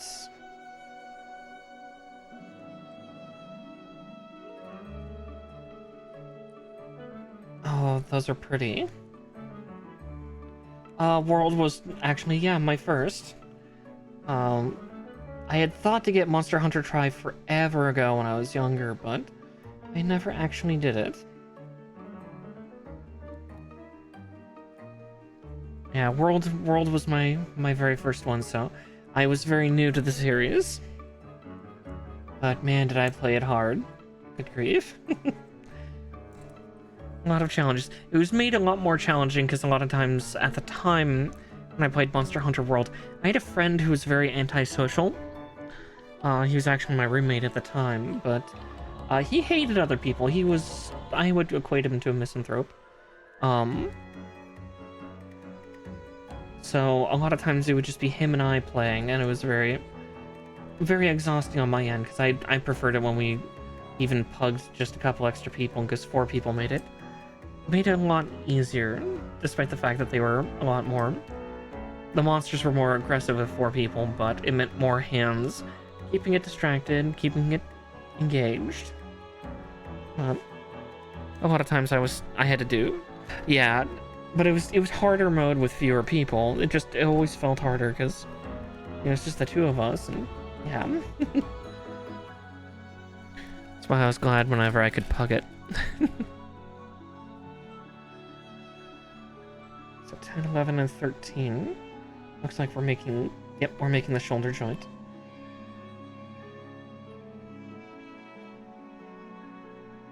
I definitely don't miss that too much.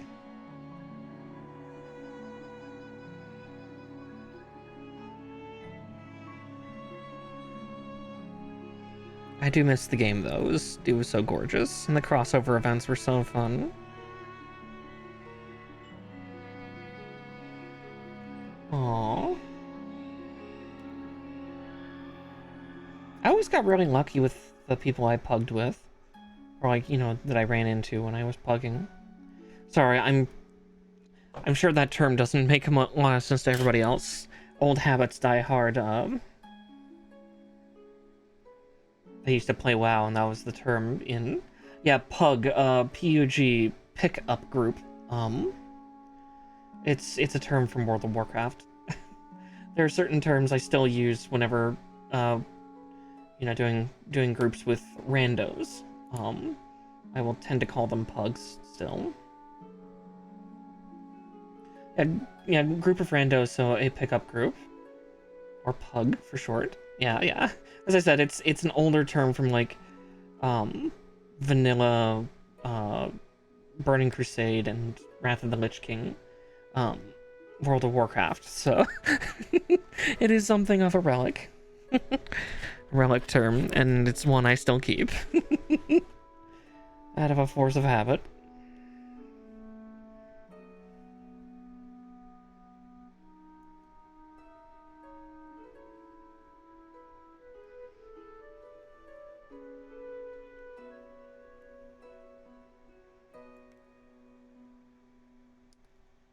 I just kind of half realized that, yeah, I was like, I'm using this term. I don't know if anyone understands what the hell I'm saying.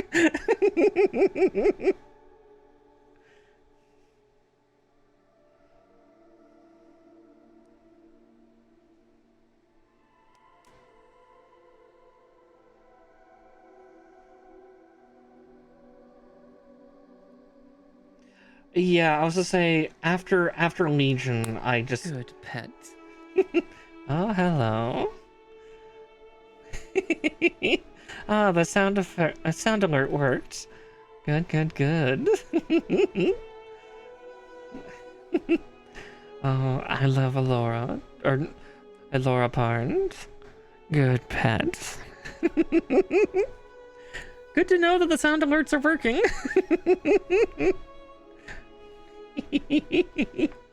I actually recorded some of those earlier this week and got that finally updated and set up. So that way then I can't miss them, because I did miss an Ara Ara last week. Oh, that surprised me for a second. It's like, oh, why do I hear myself? But excellent, excellent. It's working as intended. Let's see, D22 and D20.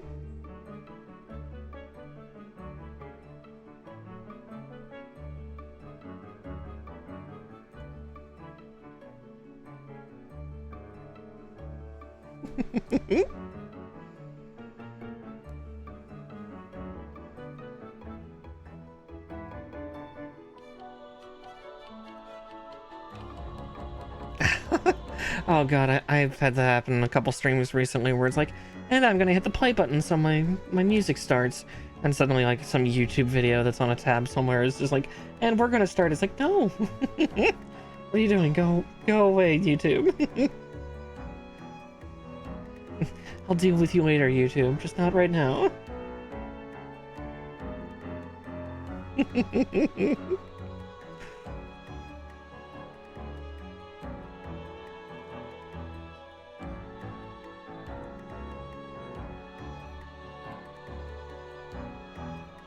Okay. And we cut these ones out.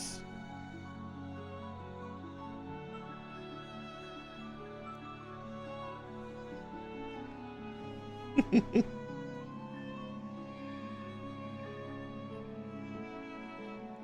was trying to find like other people's voices to use for the sound alerts initially, but at least Sound Alerts' site, their clip repository is...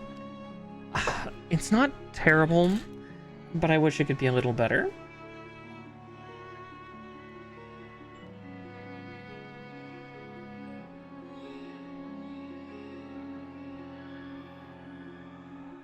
I think it's mostly like crowdsourced, but some of the people just...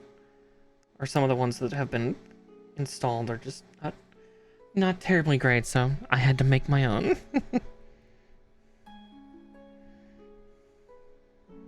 I'll do it myself.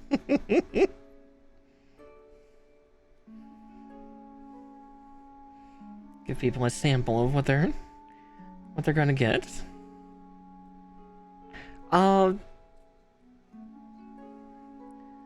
Not great quality just in general. Like some of them, people have obviously done like audio clips from like shows or like YouTube videos, things like that, like, and they're just not super cleanly cut. Or like, yeah, like the sound quality is really bad because, yeah, it's somebody did this on like their like 2002 MacBook Air and it's just barely there. Yeah, so, but I mean, I have a good audio setup, so I may as well use it and get everything put together. Sometime I'll have to increase the overall gain of everything, but someday. I always worry I come off a little bit quiet. That's something I can fix with time. Like not just my voice, but my overall stream, I always worry it comes off a a little quieter, because playback always sounds quieter. But that might be the recording instead of the stream you're all bearing witness to.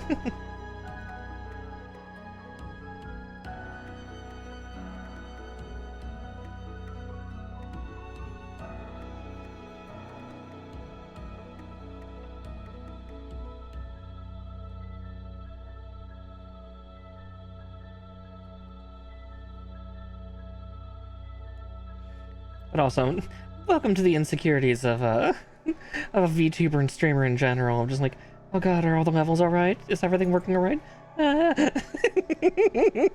Fairly certain that almost every single streamer, and especially VTuber, has that going on inside of their heads. Just kind of like, oh god, oh god, oh god, is it working right? Is everything good?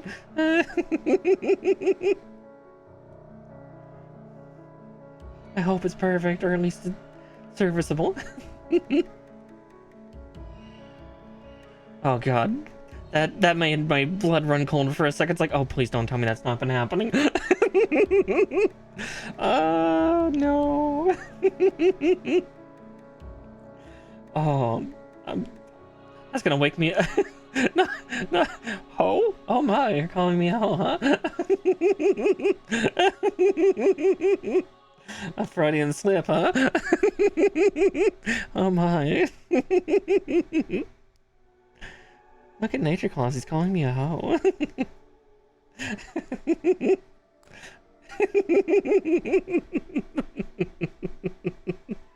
Sorry, I can't help it, bully. And in other worlds.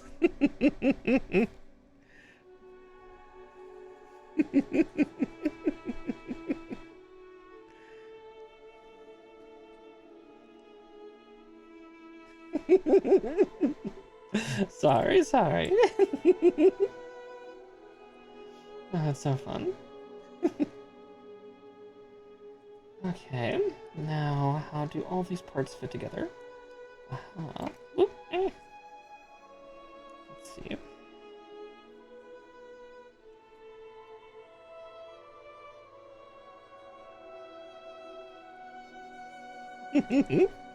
Oh yeah, all in good fun.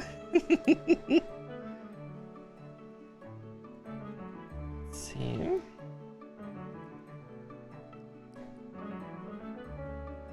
Before I put that on, let's make sure I put the socket joint in here.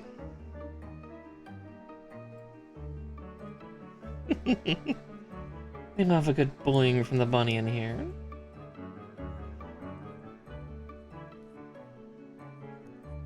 Oh wow, that's a lot more solid than the last time I built this thing. I think it's supposed to move and wiggle a little bit. Maybe they've changed the design for that.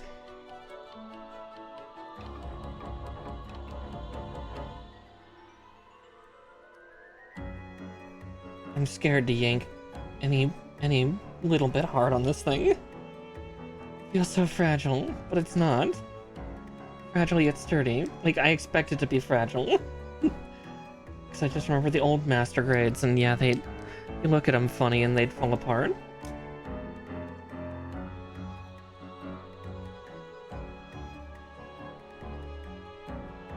That was 20 plus years ago. Alright, now we can move on to the Buster Shields.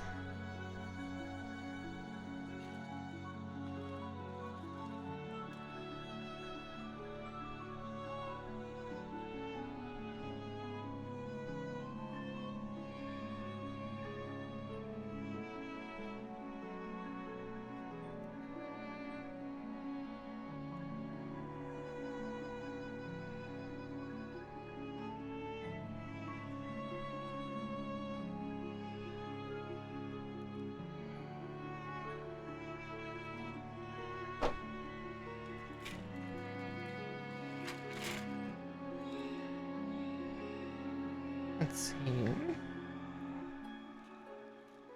Ah, yes, I need those J6s. Okay, this runner will be done once we get to the legs, the looks of it.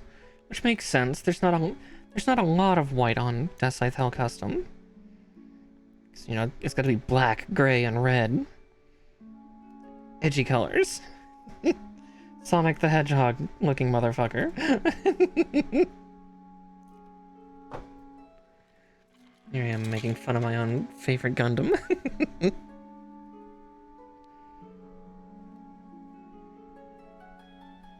A25.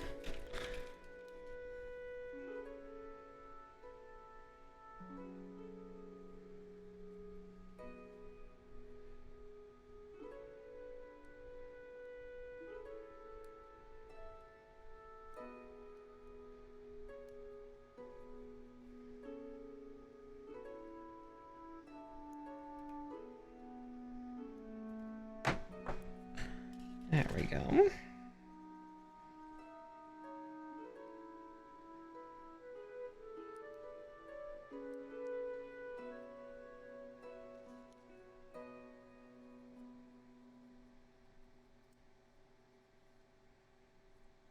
Oh wow, I can even see those.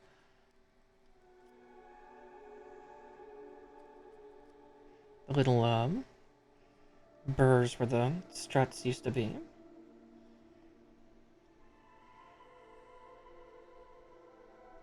This white plastic's actually quite stubborn about holding on to that. I mean, in a way, that's kind of a good sign. It shows that the plastic's actually rather durable.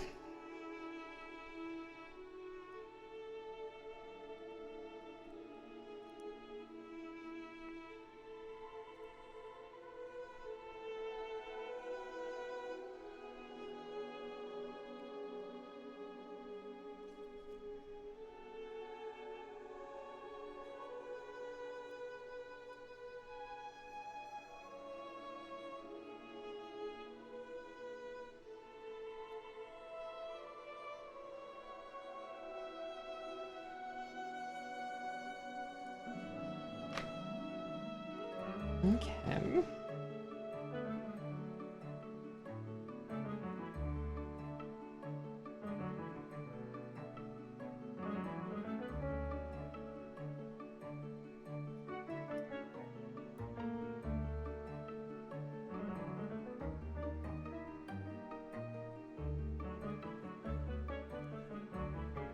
A26.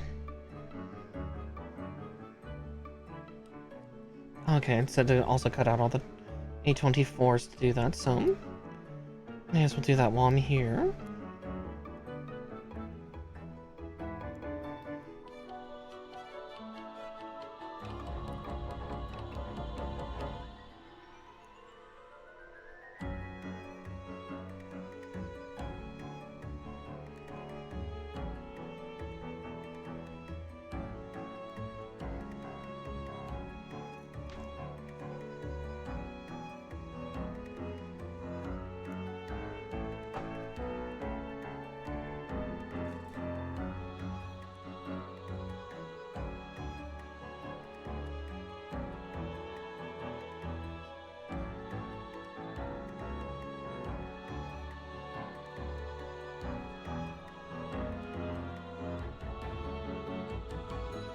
Say definitely one of my favorite tools that I've gotten since really getting into Gunpla, aside from a really nice set of snippers, is these. These are glass files.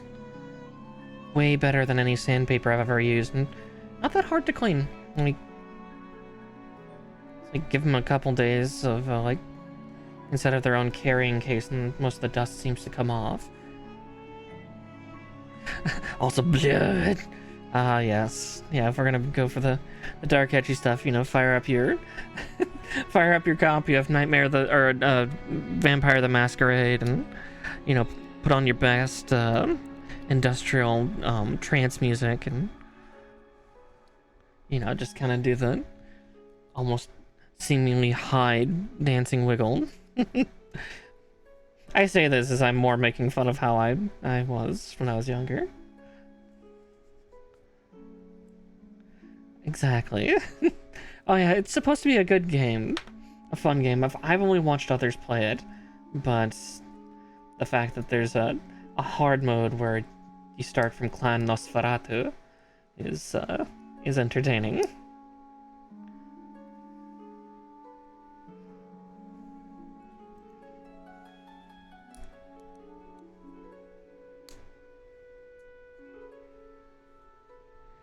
God, yeah, even those look a lot better than I remember from the original Buster Shields from my first Deathscythe Hell custom kit. I'll have to see if I still have it. Last time I checked, the last time I looked at mine, it was falling apart. But it is a very, very, very old kit, so... at least by today's standards.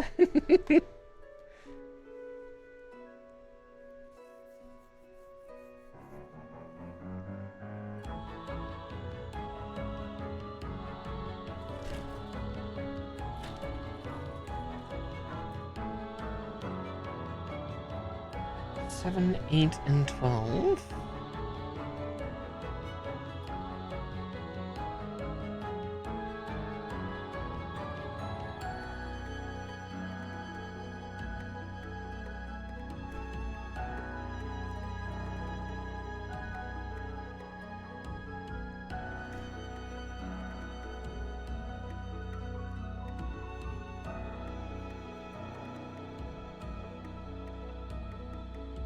I was gonna say, Malkavian is a little harder too, from what little I remember. That's the problem, is a lot of my memory of it is a little more shot than I'd like. Yeah, if I remember correctly, the Malkavians are not well liked by most of the other clans.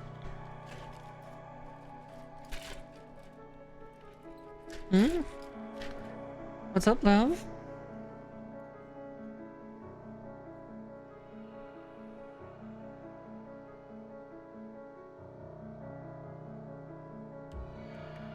Oh, ouch. 11, good grief. I know that I've got a decent number of ads because I have it set to a 3-minute window, but oof. 3 minutes every hour? I guess technically love can't hear me. They're trapped in ad hell.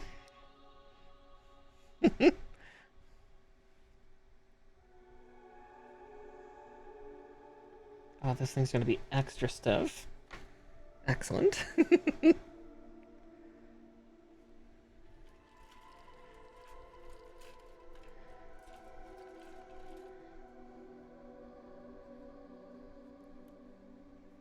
Oh, I just popped my shoulder.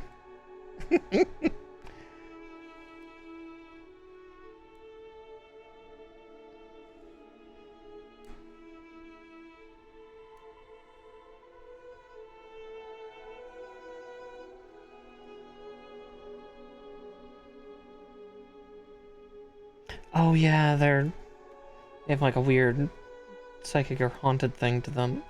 Right.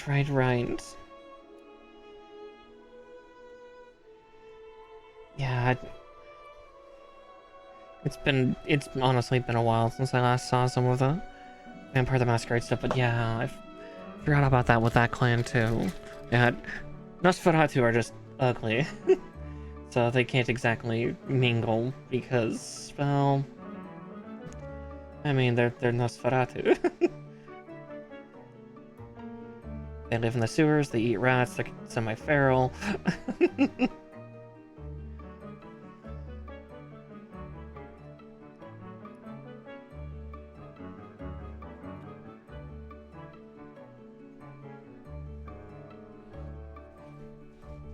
I wish a cat would go up in the tree, but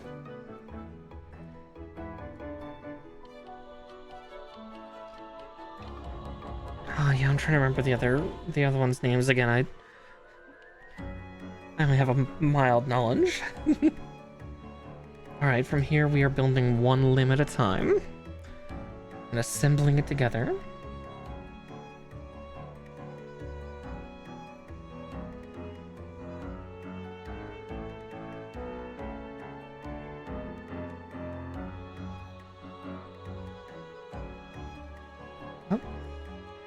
They're all on a sheet that I need.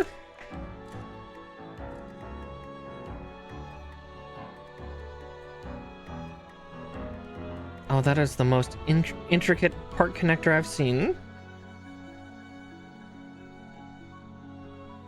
Oh, Trinea. Yeah. God damn it, now I just have a meme stuck in my head. Wizard Money Gang. We love casting spells. Oh no.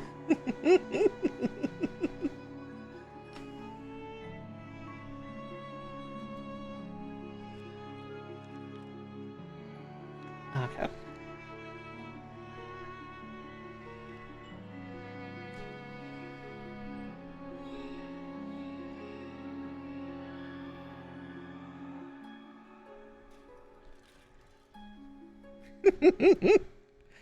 It's a funny meme, but yeah, it's silly.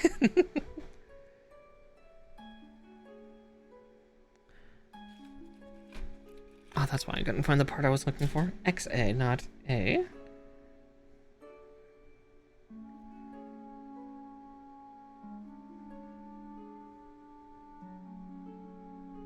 Yeah, I had a few friends that were quite obsessed with that one too. I mean, don't get me wrong, it's funny as hell, but can't quite go down to the note needed for that voice anymore though.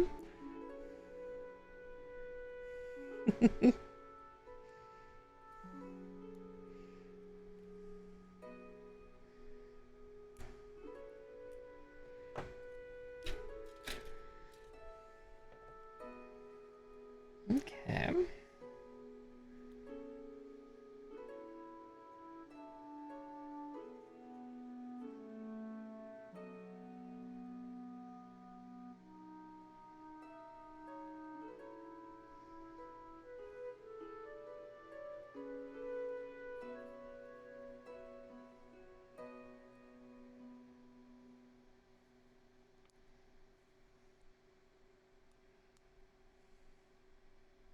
That's more than fair, yeah. Oops. I got a little excited. Put a part in before I put another part in. Sometimes that'll happen. Just get so excited that you put a part in before you're supposed to thoroughly stuff the sector.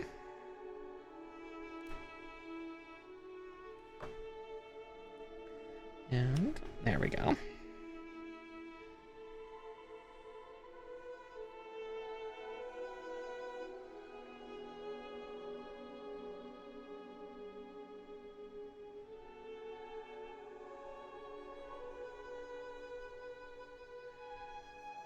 There we go, all fixed.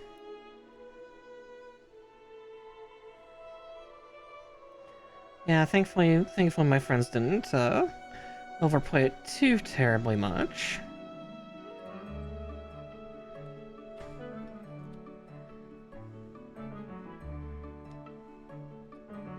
But definitely heavy-duty memesters might get a little overexcited.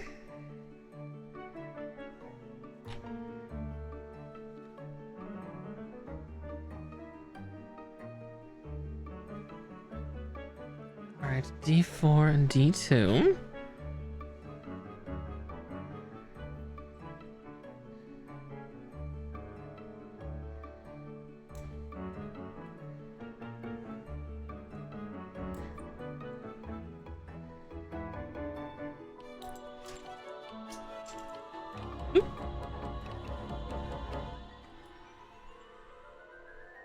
No worries, no worries.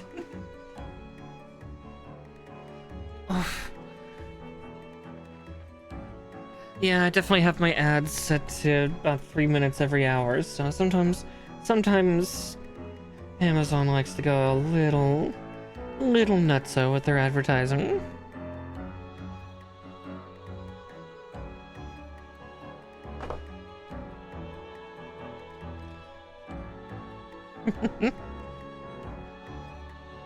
I occasionally get money, right?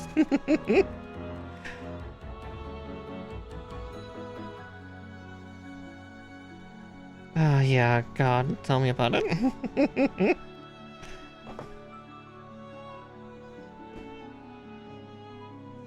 Great ad, here's a couple cents. Oh, gee, thanks.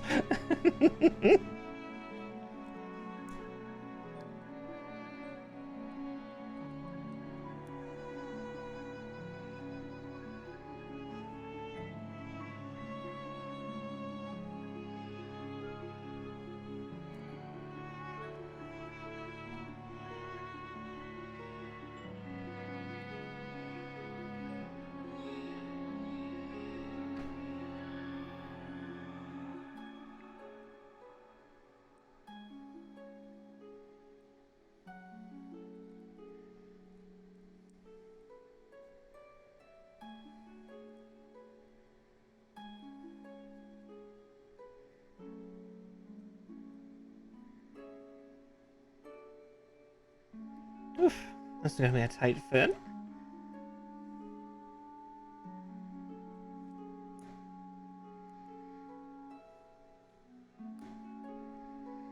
Oof, oof, oof.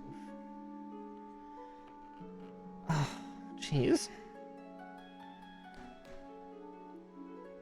Wow, yeah, that is really tight. Goodness.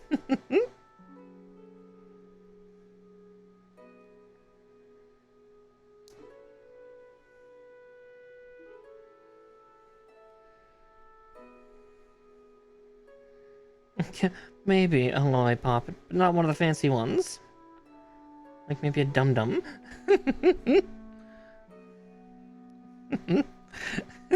Oh my. There we go, though.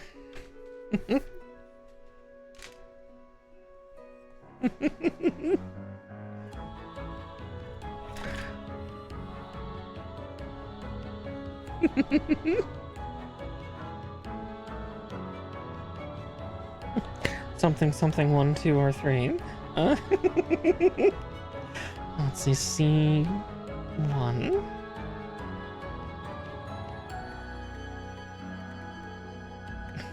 Fizzy Pops are nice. How many licks does it take to get to the center?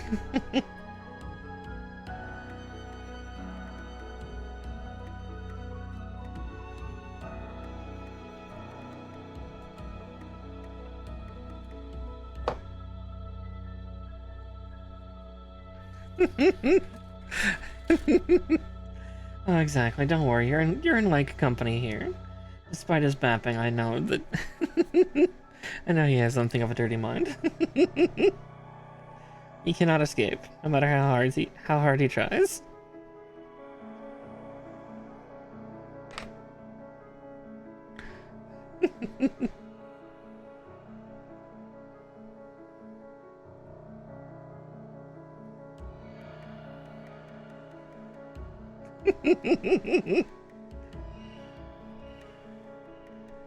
You hang around me, it's just likely to get worse, that's all.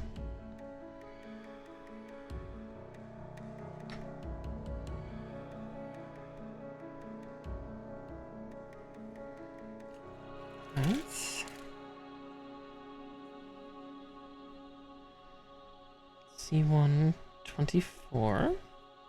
Then we're gonna build the full hand, I think.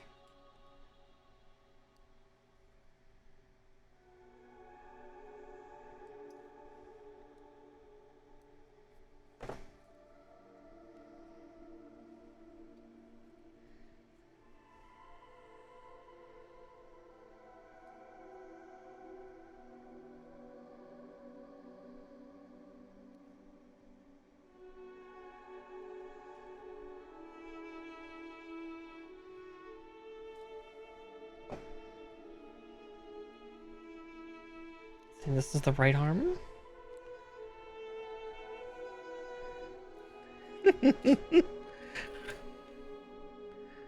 Aww.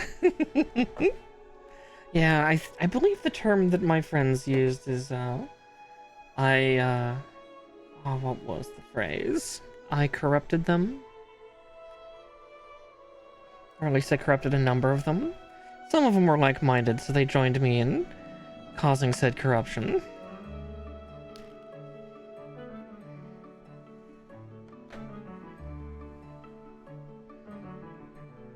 I did, but they... Aww.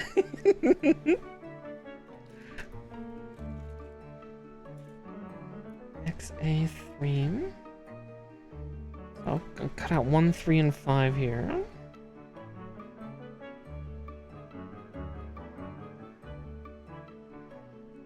Yeah, some friends just blurred it out.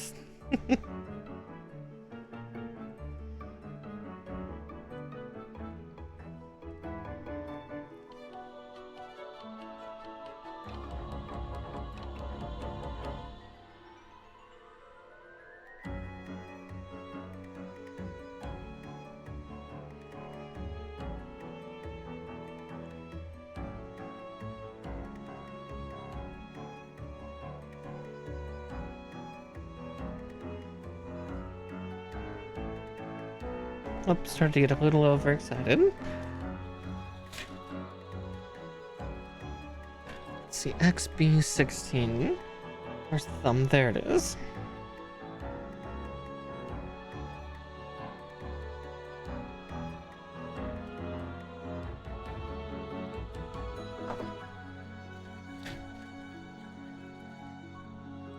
Actually, for this, we will cut out XA7. Let's see, I already snipped that side.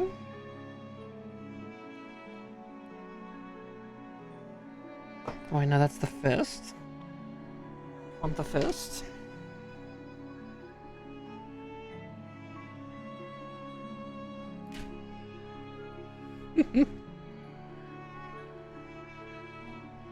Well, exactly. Sometimes it's the fun, what would be the word there? Exhibitionism of it.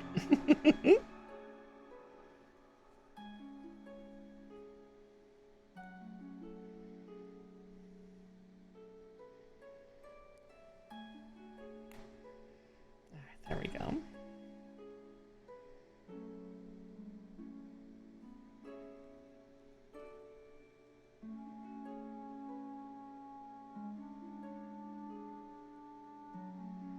For now, we're gonna go with the open hand.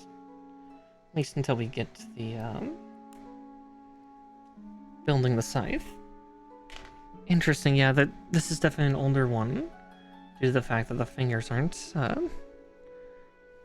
the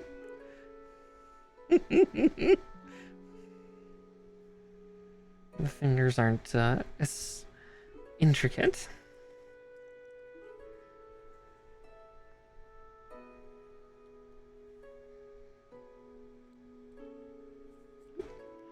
Gotta be careful, that part is a little bit mobile. It'll stop being mobile in just a second, though. There we go. Now it's sealed in place. And then to top it off... there we go.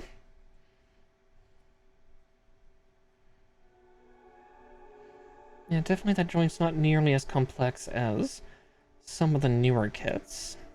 But on the plus side, it's mostly made out of non-part connectors, and that's good. That's a nice bonus. But now we do it once more with feeling.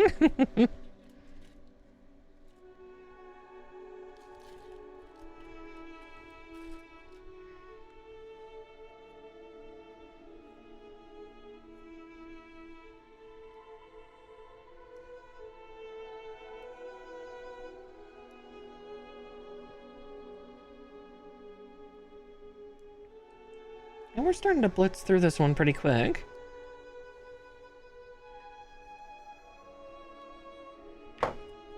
Two hours in, we've already got the torso, the head, and an arm done. We're just getting to work on the next. We're doing very well.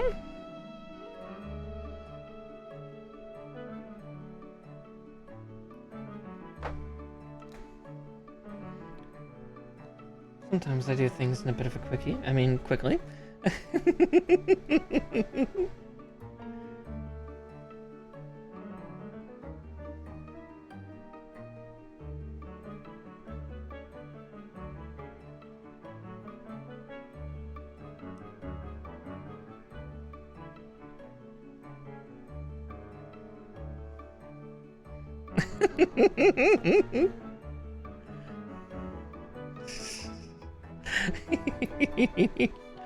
Oh, like you don't enjoy it.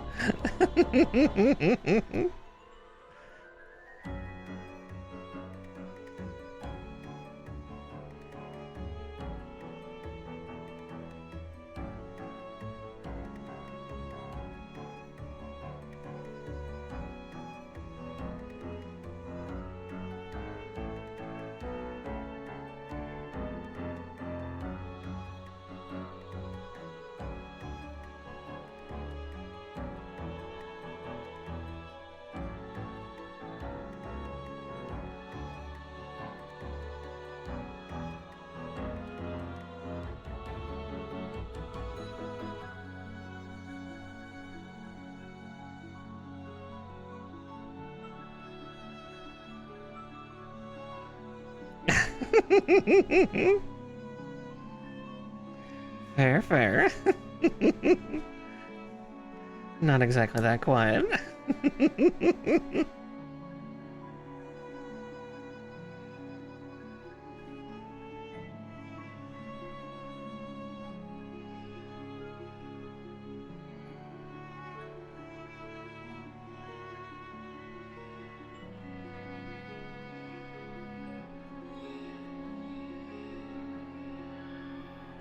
Yeah, I think that's going to be the only disadvantage that we're going to notice with this kit once it's built is, despite the fact that I've cut and sanded most of these burrs fairly down, you're going to see them from orbit between the dark plastic and the other things.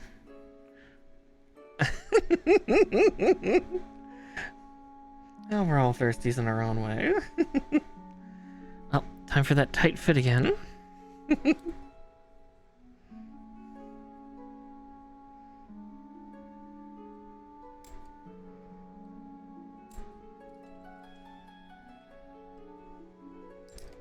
Blink.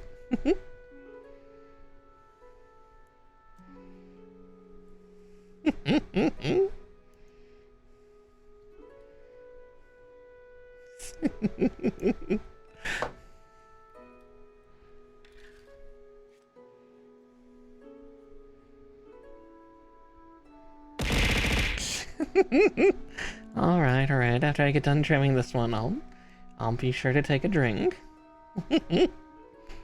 Gotta keep the thirsty girl hydrated.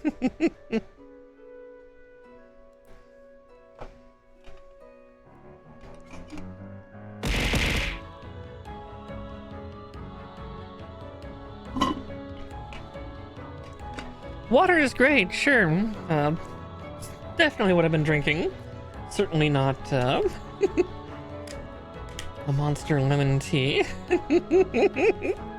You can even see the side of the can. Come on. It's iced tea. It's mostly water.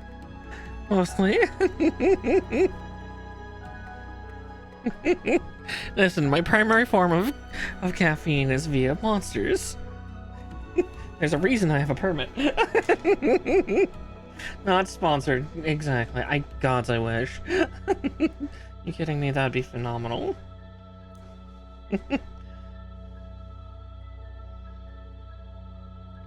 Please, monster. I love most of your products. Oh, yep, that is definitely... Oh, that's so tight. Oh, come on. Exactly, milk is 90% water. It's fine. We're 70% water. I'm good. See, I'm sold. I'm solid.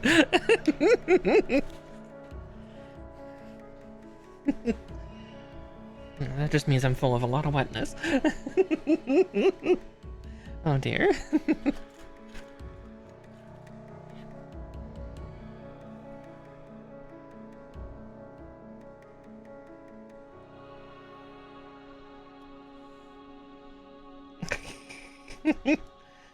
I just had to have a little bit of force there, that's all.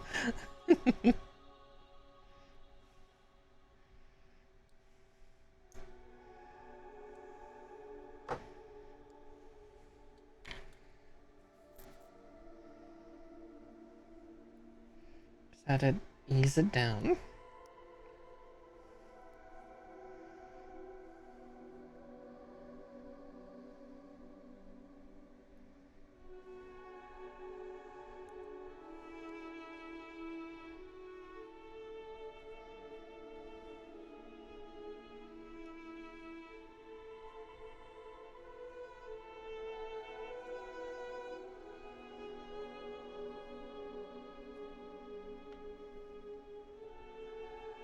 Okay.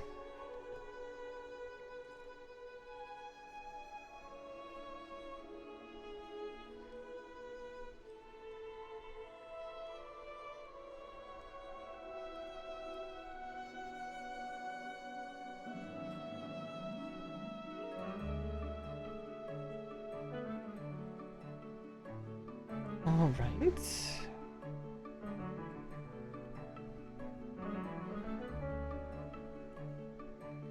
Soon we'll get to the legs.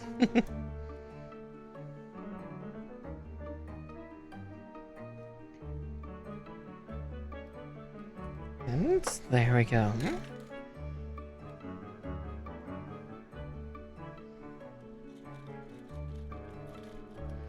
Let's get the thumb first.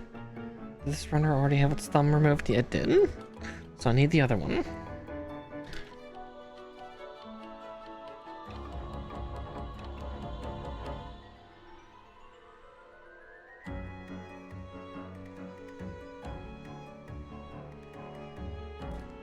There we go.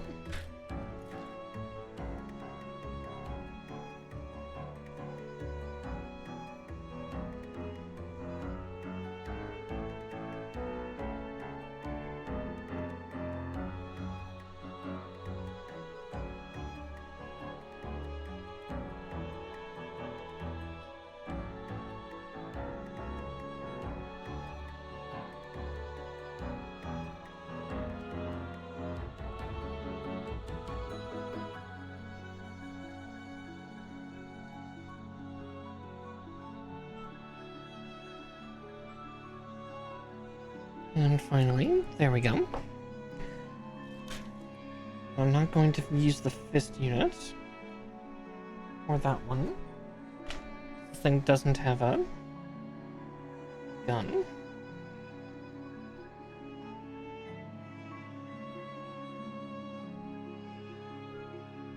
There's the thumb. Gotta make sure the thumb stays in as we do this. You know, actually, I know a way to do that. Gotta hook it down. Go like that, and that'll keep it from trying to escape. There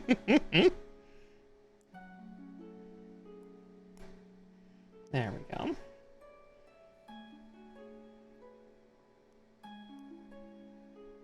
Yeah, I'm both looking forward to and not entirely looking forward to the newer master grades, where this part is actually articulated. Like it's not full finger articulation, it's typically like kind of like that, like the majority of the finger does not move, but the one section does.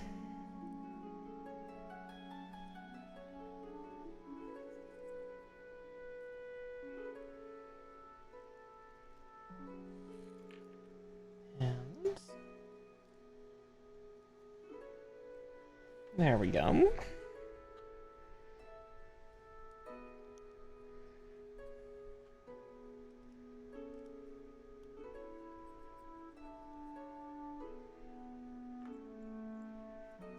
Then I'm terrified to know what the perfect grade's articulation is going to be.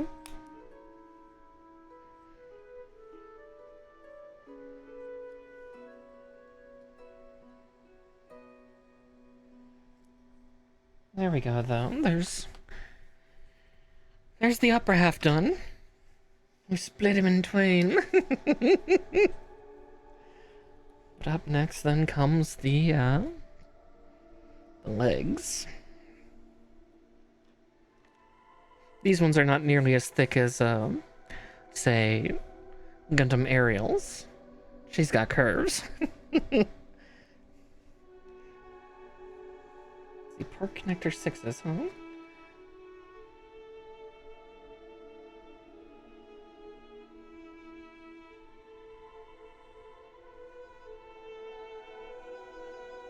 Okay, since we're building 2, I'll snip 2 out.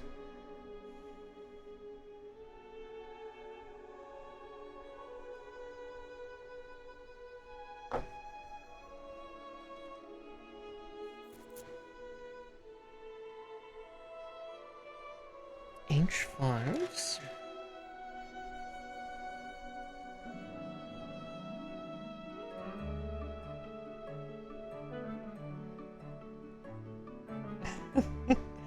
Yeah, the thigh plane. Gundam Aerial is definitely a bit of a thickums. I have both my, Oh, oops. Nearly cut the wrong part free. I'm sure it'll get cut out in just a moment, but...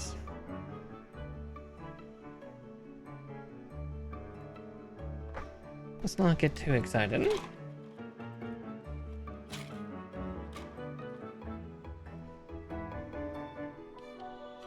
Okay. An XB 20 and 21.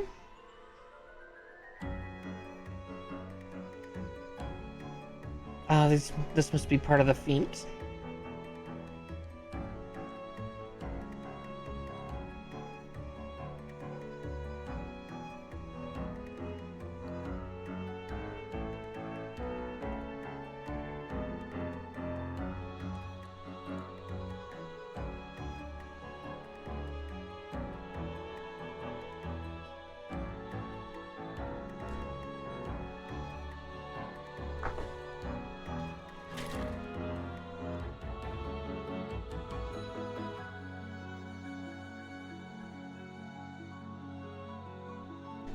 Now the question comes, which way does the peg go?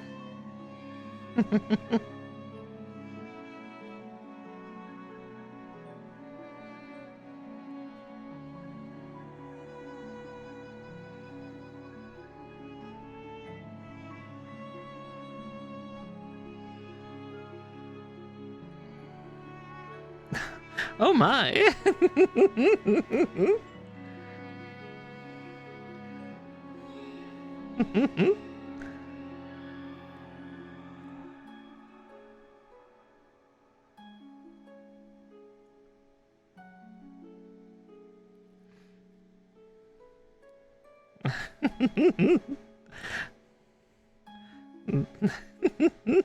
Question is, oh gods. Exactly, just listen, what's a bit of pegging between friends? It's fun.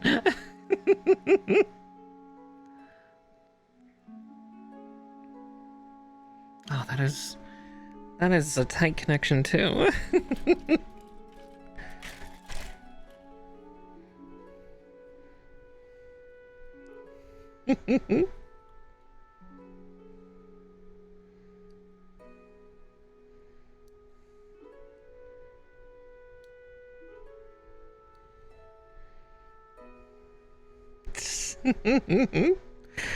God, roar, lubricate.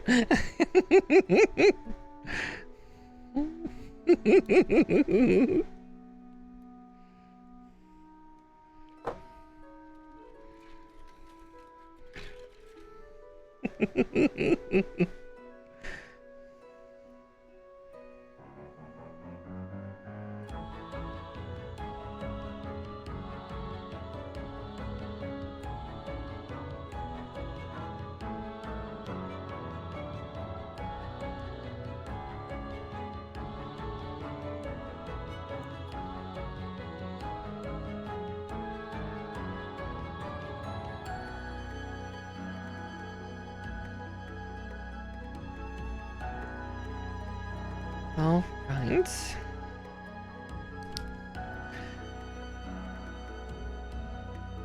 I'm sure you all have a good giggle once we get the feat units built for this thing too, because this Gundam is in general a very spiky boy. He's got big old pointy jester feet. All the better for kicking up into a mobile suit.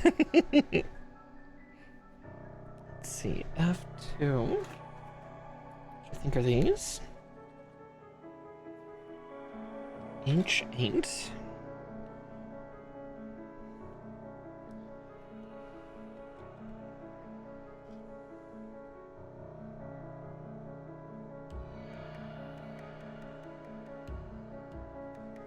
Oh, there they are.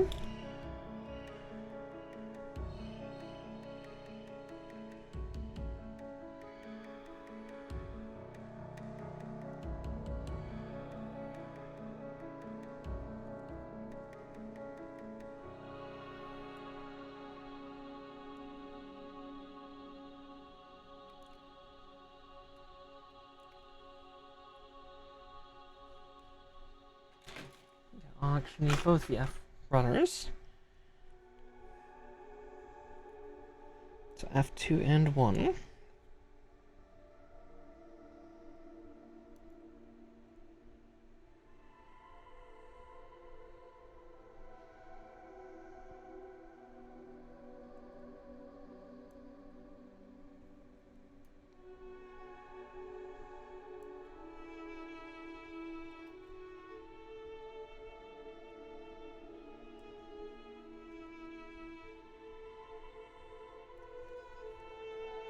There we go.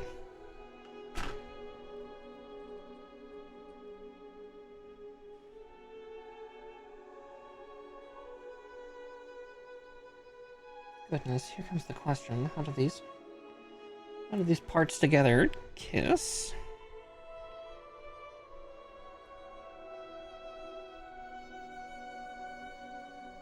They're so small and darkly colored, it's hard to tell. Let's see. I think I figured it out.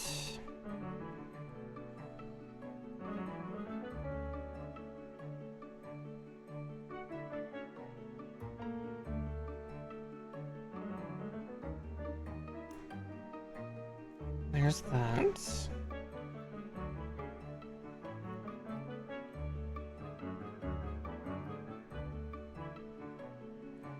There's one.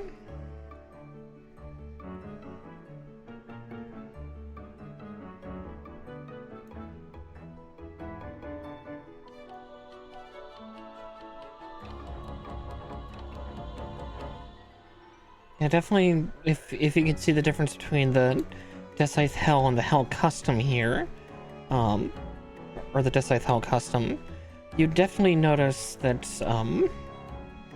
this design was significantly more optimized for even, like, just straight up, melee engagements. Or the previous one kind of still was, and the Deathscythe Hell was definitely, good at that. The Hell Custom just kind of shows that they just kept on going and going and going. Just going even further beyond. I'm doing it again, aren't I? Yep, I am.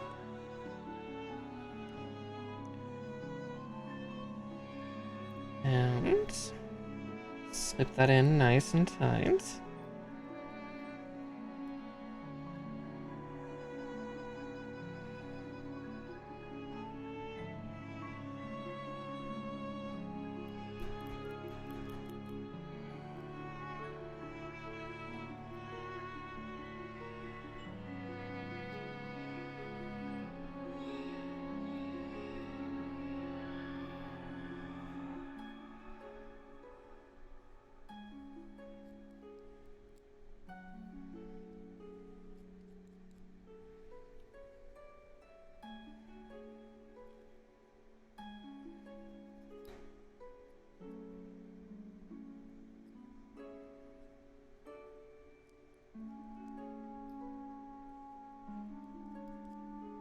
Have you ever seen me, like, rubbing my fingers over parts like this? It's not just me trying to be dirty. I promise. I'm actually searching for any, like, rough spots from where the strut for the injection mold was snipped from. I'm feeling for texture.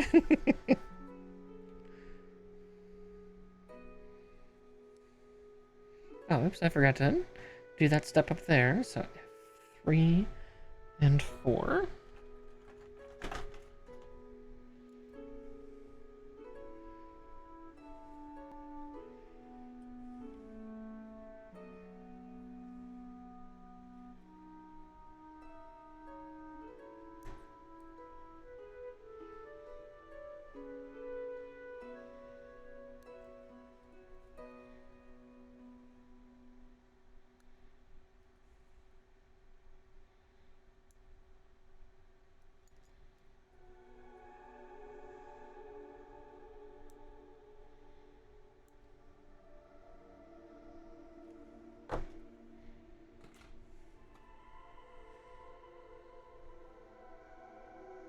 I can almost just visually see that one, but...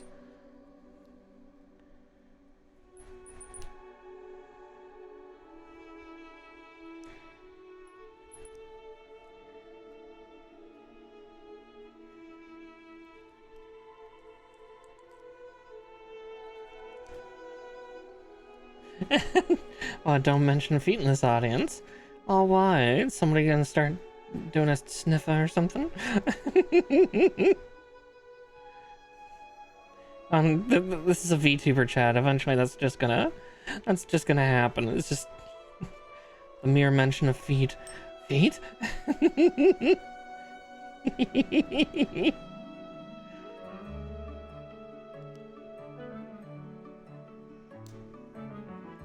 I expect it someday.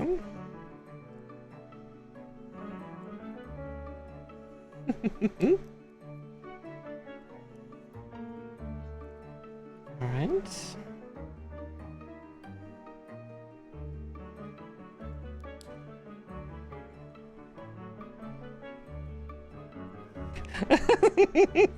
Oh dear.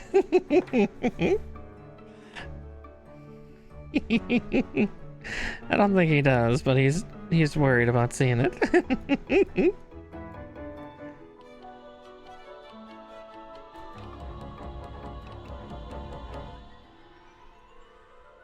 I think I remember him saying differently before, so.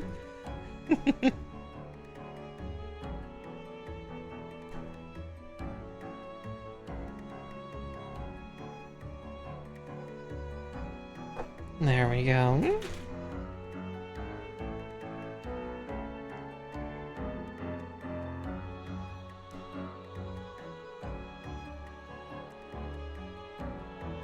Alright, it's just neutral, right? Not disdain, not... and neither love nor hates. So, like, not against it, but not something he actively seeks. Basically somebody... they gotta be clean feet. Nah. I'm kind of in the same boat, like if somebody wants me to step on them or something. Okay, sure. But yeah.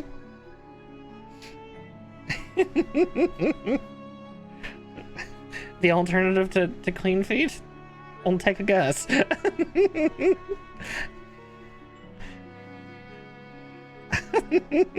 I was like, alternative or like hooves? I mean, I love a good hoof. So long as it's attached to something sentient. Alright, so C2 and 25.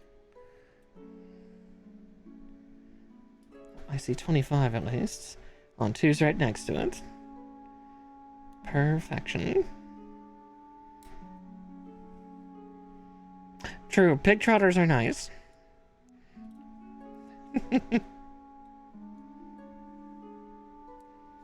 Lovely source of collagen as well.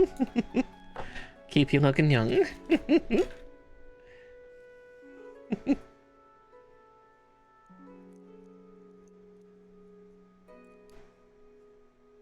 Now, let's see, before I put that on, actually, I'm going to clean it up just a little bit, just because I can really see the burrs on it.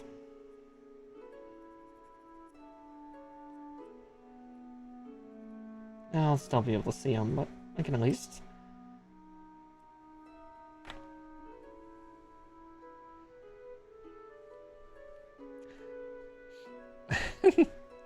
Oh, I see. You're thinking about it all wrong with hands. Nah, I obviously kid. To each their own. Fingers. Fingers, on the other hand.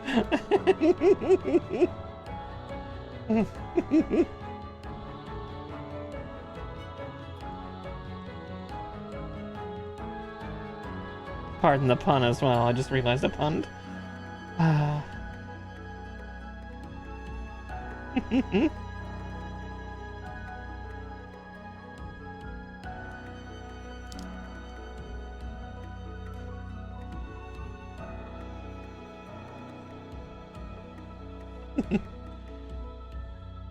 True, soft big hands are nice.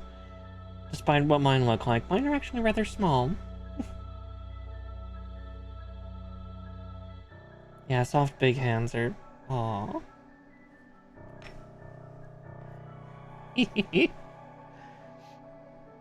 Oh yeah, exactly. But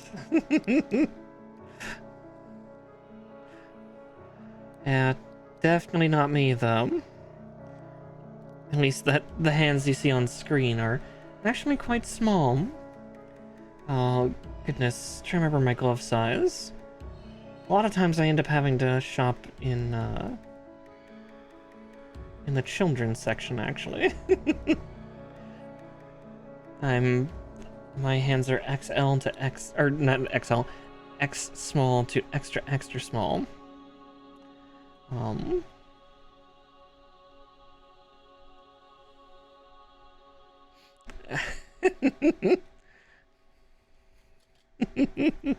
Oh my. Oh my. Love.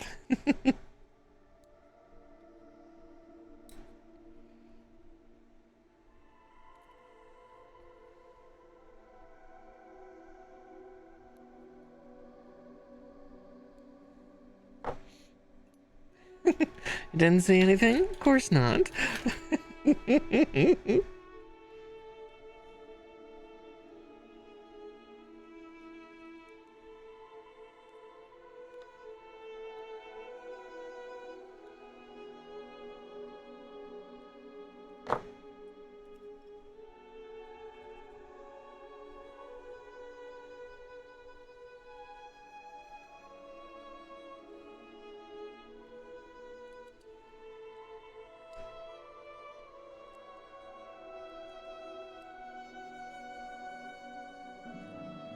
Oh dear.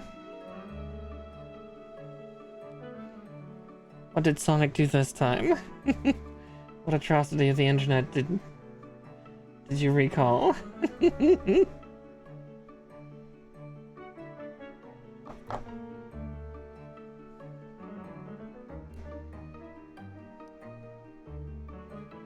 Oh, these are definitely complicated feet. Kind of on par with what we dealt with the oh my. Small and dainty and fit in a... Ooh.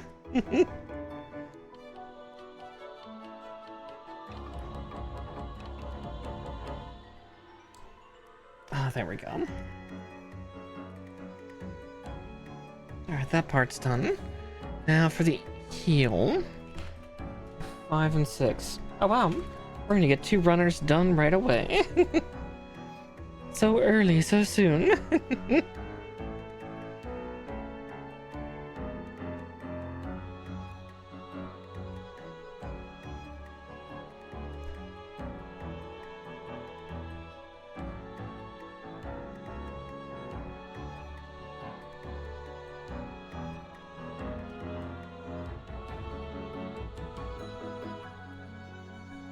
Oh dear.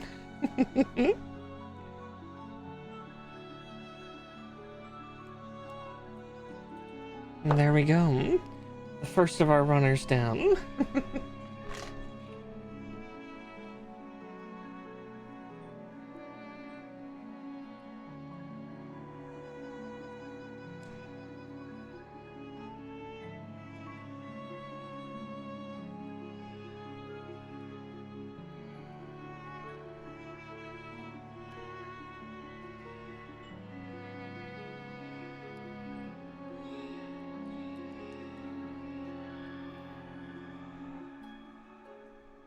And the first of the feet down.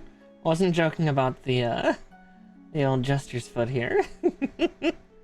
Stab.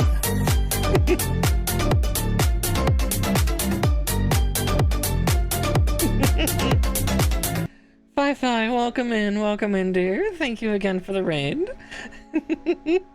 Come on in, sit down and join me for a spell.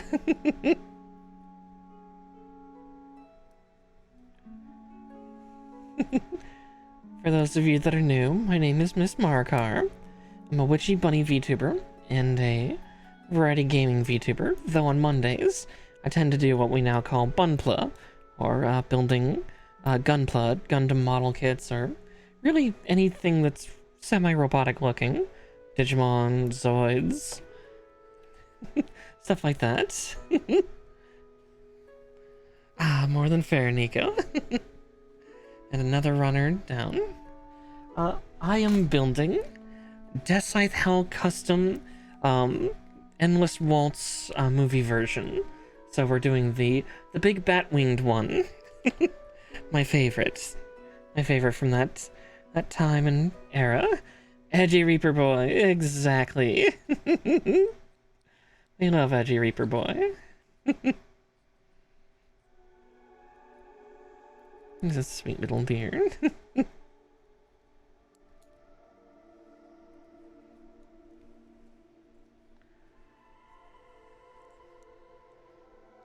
Okay.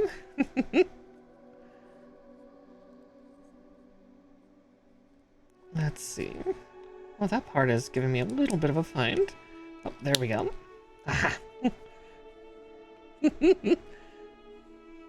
What is sleep?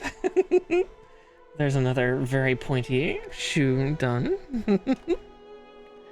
Now we go on to the legs. Let's see, port connector 8.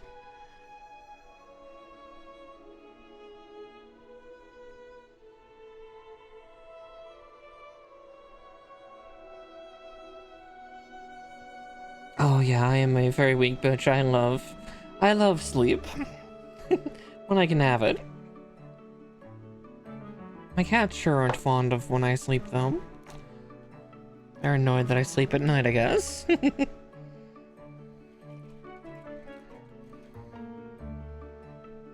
Alright, 14 and 15 and 19.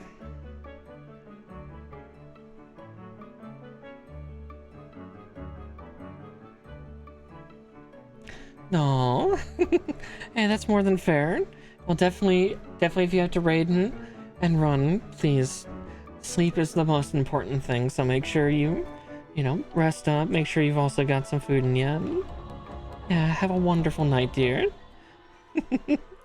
Thanks for raiding on over.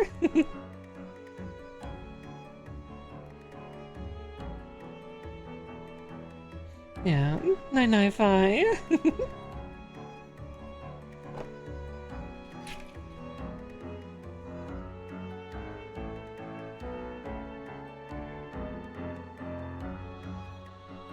Yeah, the lower right is a cat tree that usually one of my cats goes in to rest in, but it looks like they're right now not wanting to. My cat cam is woefully empty right now.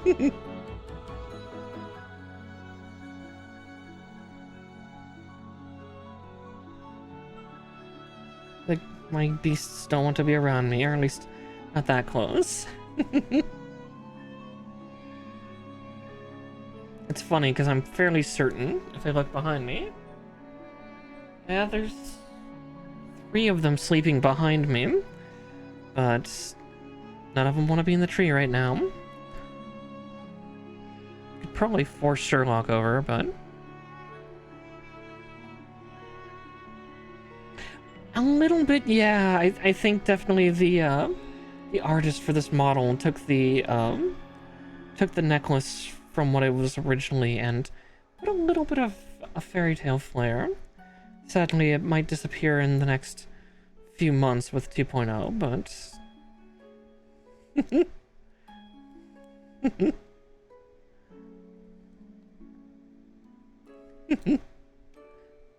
I did not defeat Ibis, no, unfortunately. I ended up just going around and doing other missions for a couple more hours before finally crashing. That's going to be Future Me's problem on Thursday.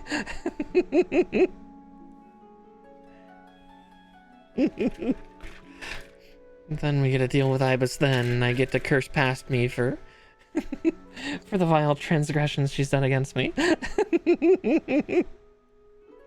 it'll be like last Thursday where, you know, I left myself the fight with, Chartreuse and King and Nightfall.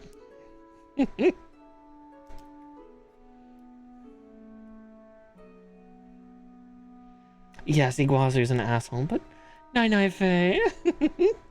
Sleep well. 100% in agreement, though. Iguazu is a prick.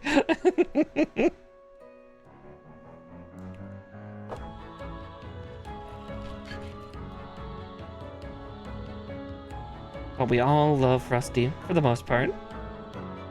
A shame that he's an Archipus dog, but...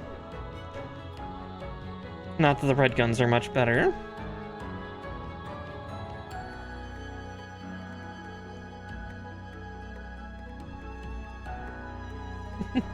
Incoming ads, looks like.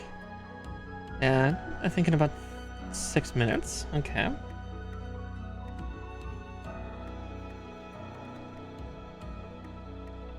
I know of Gundam Hazel. I've seen a couple of its designs, and I've played it some in Gundam Battle well, I've not played it. I've played against it in Gundam Battle Operation 2 on Steam. But yeah, I know of it. But that's about the extent of my knowledge, unfortunately. Let's see, 3 and 5.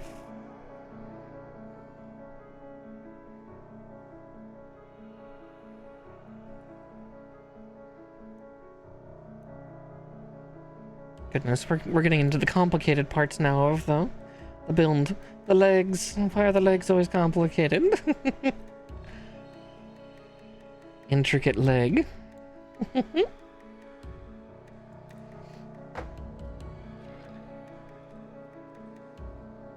Yeah, there's like a bunch of variants of the Hazel as well, like the Hazel Custom, things like that.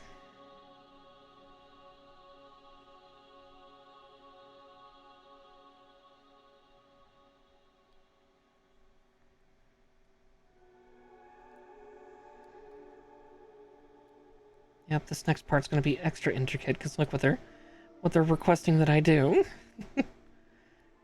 They want that little peg to go in that little hole.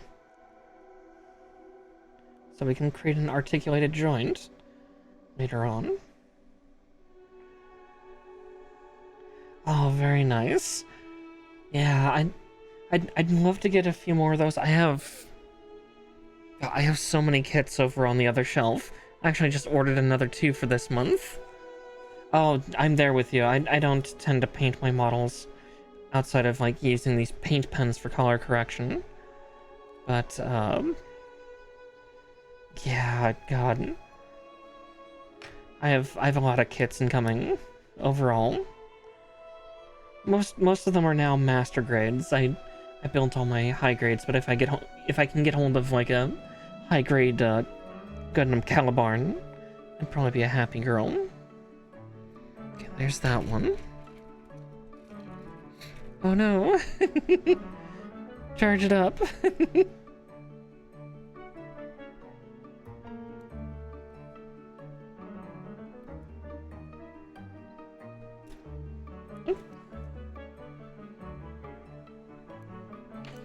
Boink. And there we go.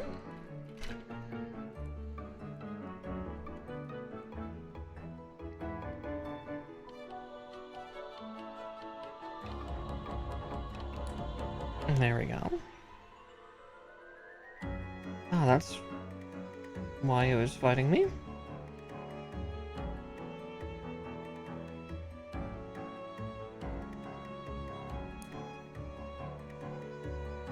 It's quite the runner strut.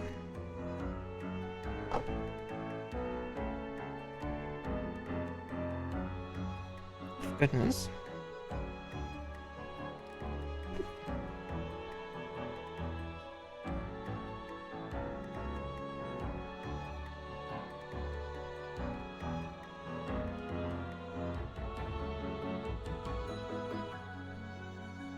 There we go. Once these parts get connected, that threat won't stop happening.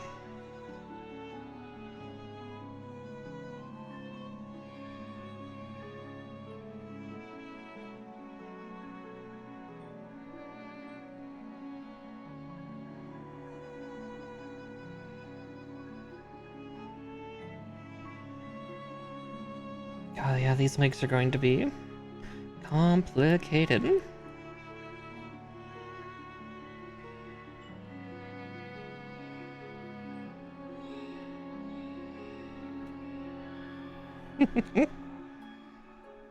Okay. H7 and 6. Let's see, I nearly cut one of the H6s free. I remember that, because I got a little bit excited.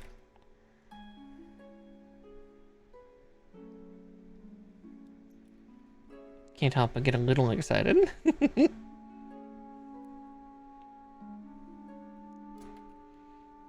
There's that. Ah, there's the H7s.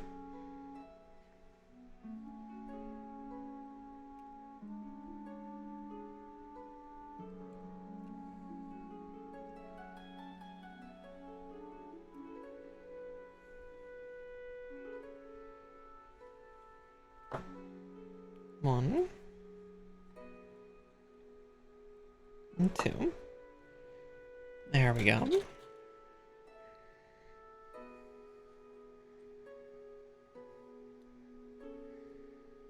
Let's see. Aha. So. Oof. A part nearly flew away on me. They're so small. Oh, I actually have something like that coming. It's not the biggest mega-sized one, but it is certainly far from small. Let's see. Seeing also how this part goes in.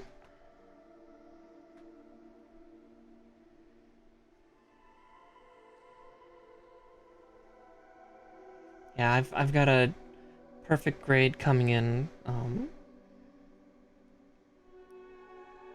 end of this year, beginning of next year. So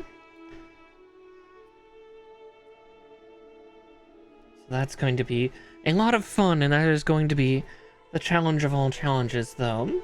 I'll probably hold off on streaming that until I get a lot of the rest of my master grades done, because that's going to just take a month on its own to build.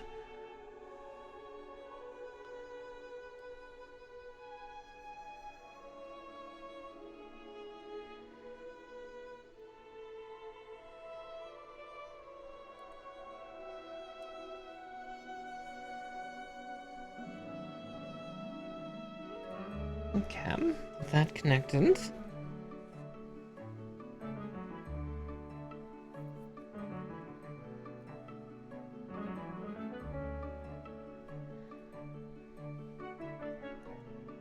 Yeah, that's gonna be so scary. Just 1/60th scale.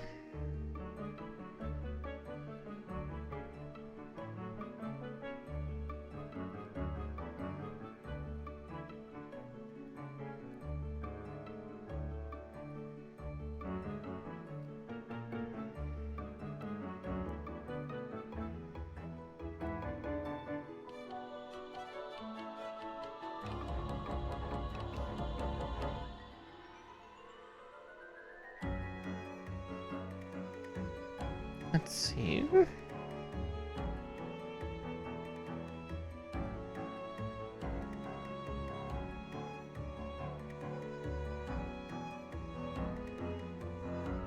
Oh, I see.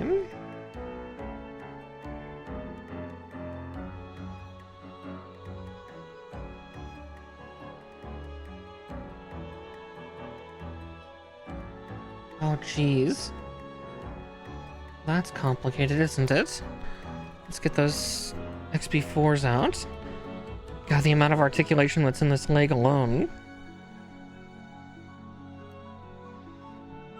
Or was this in the arms?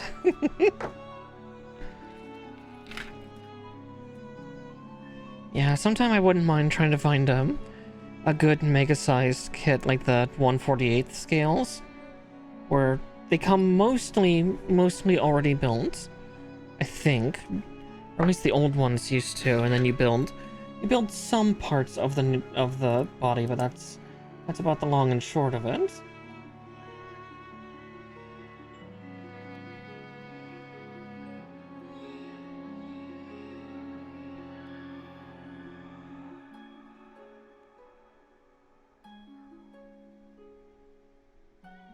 Fair, fair. Oh, I can hear the screams of one of my cats.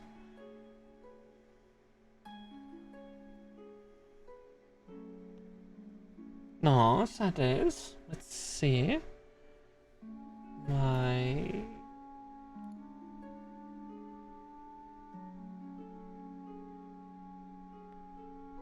Hmm.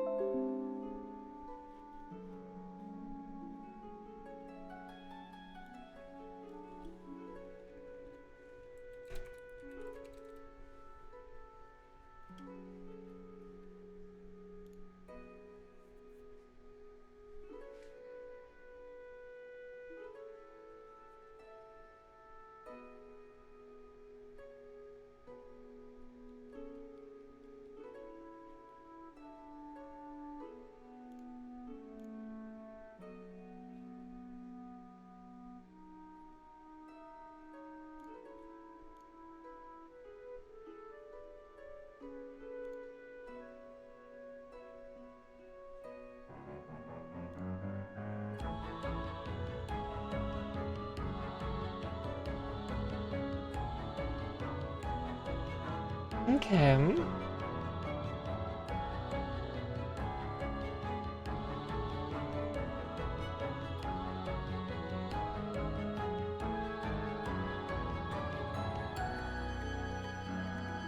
Let's see, why is my string key acting up right now? Can you all hear me now? Good grief, that KBS is terrible.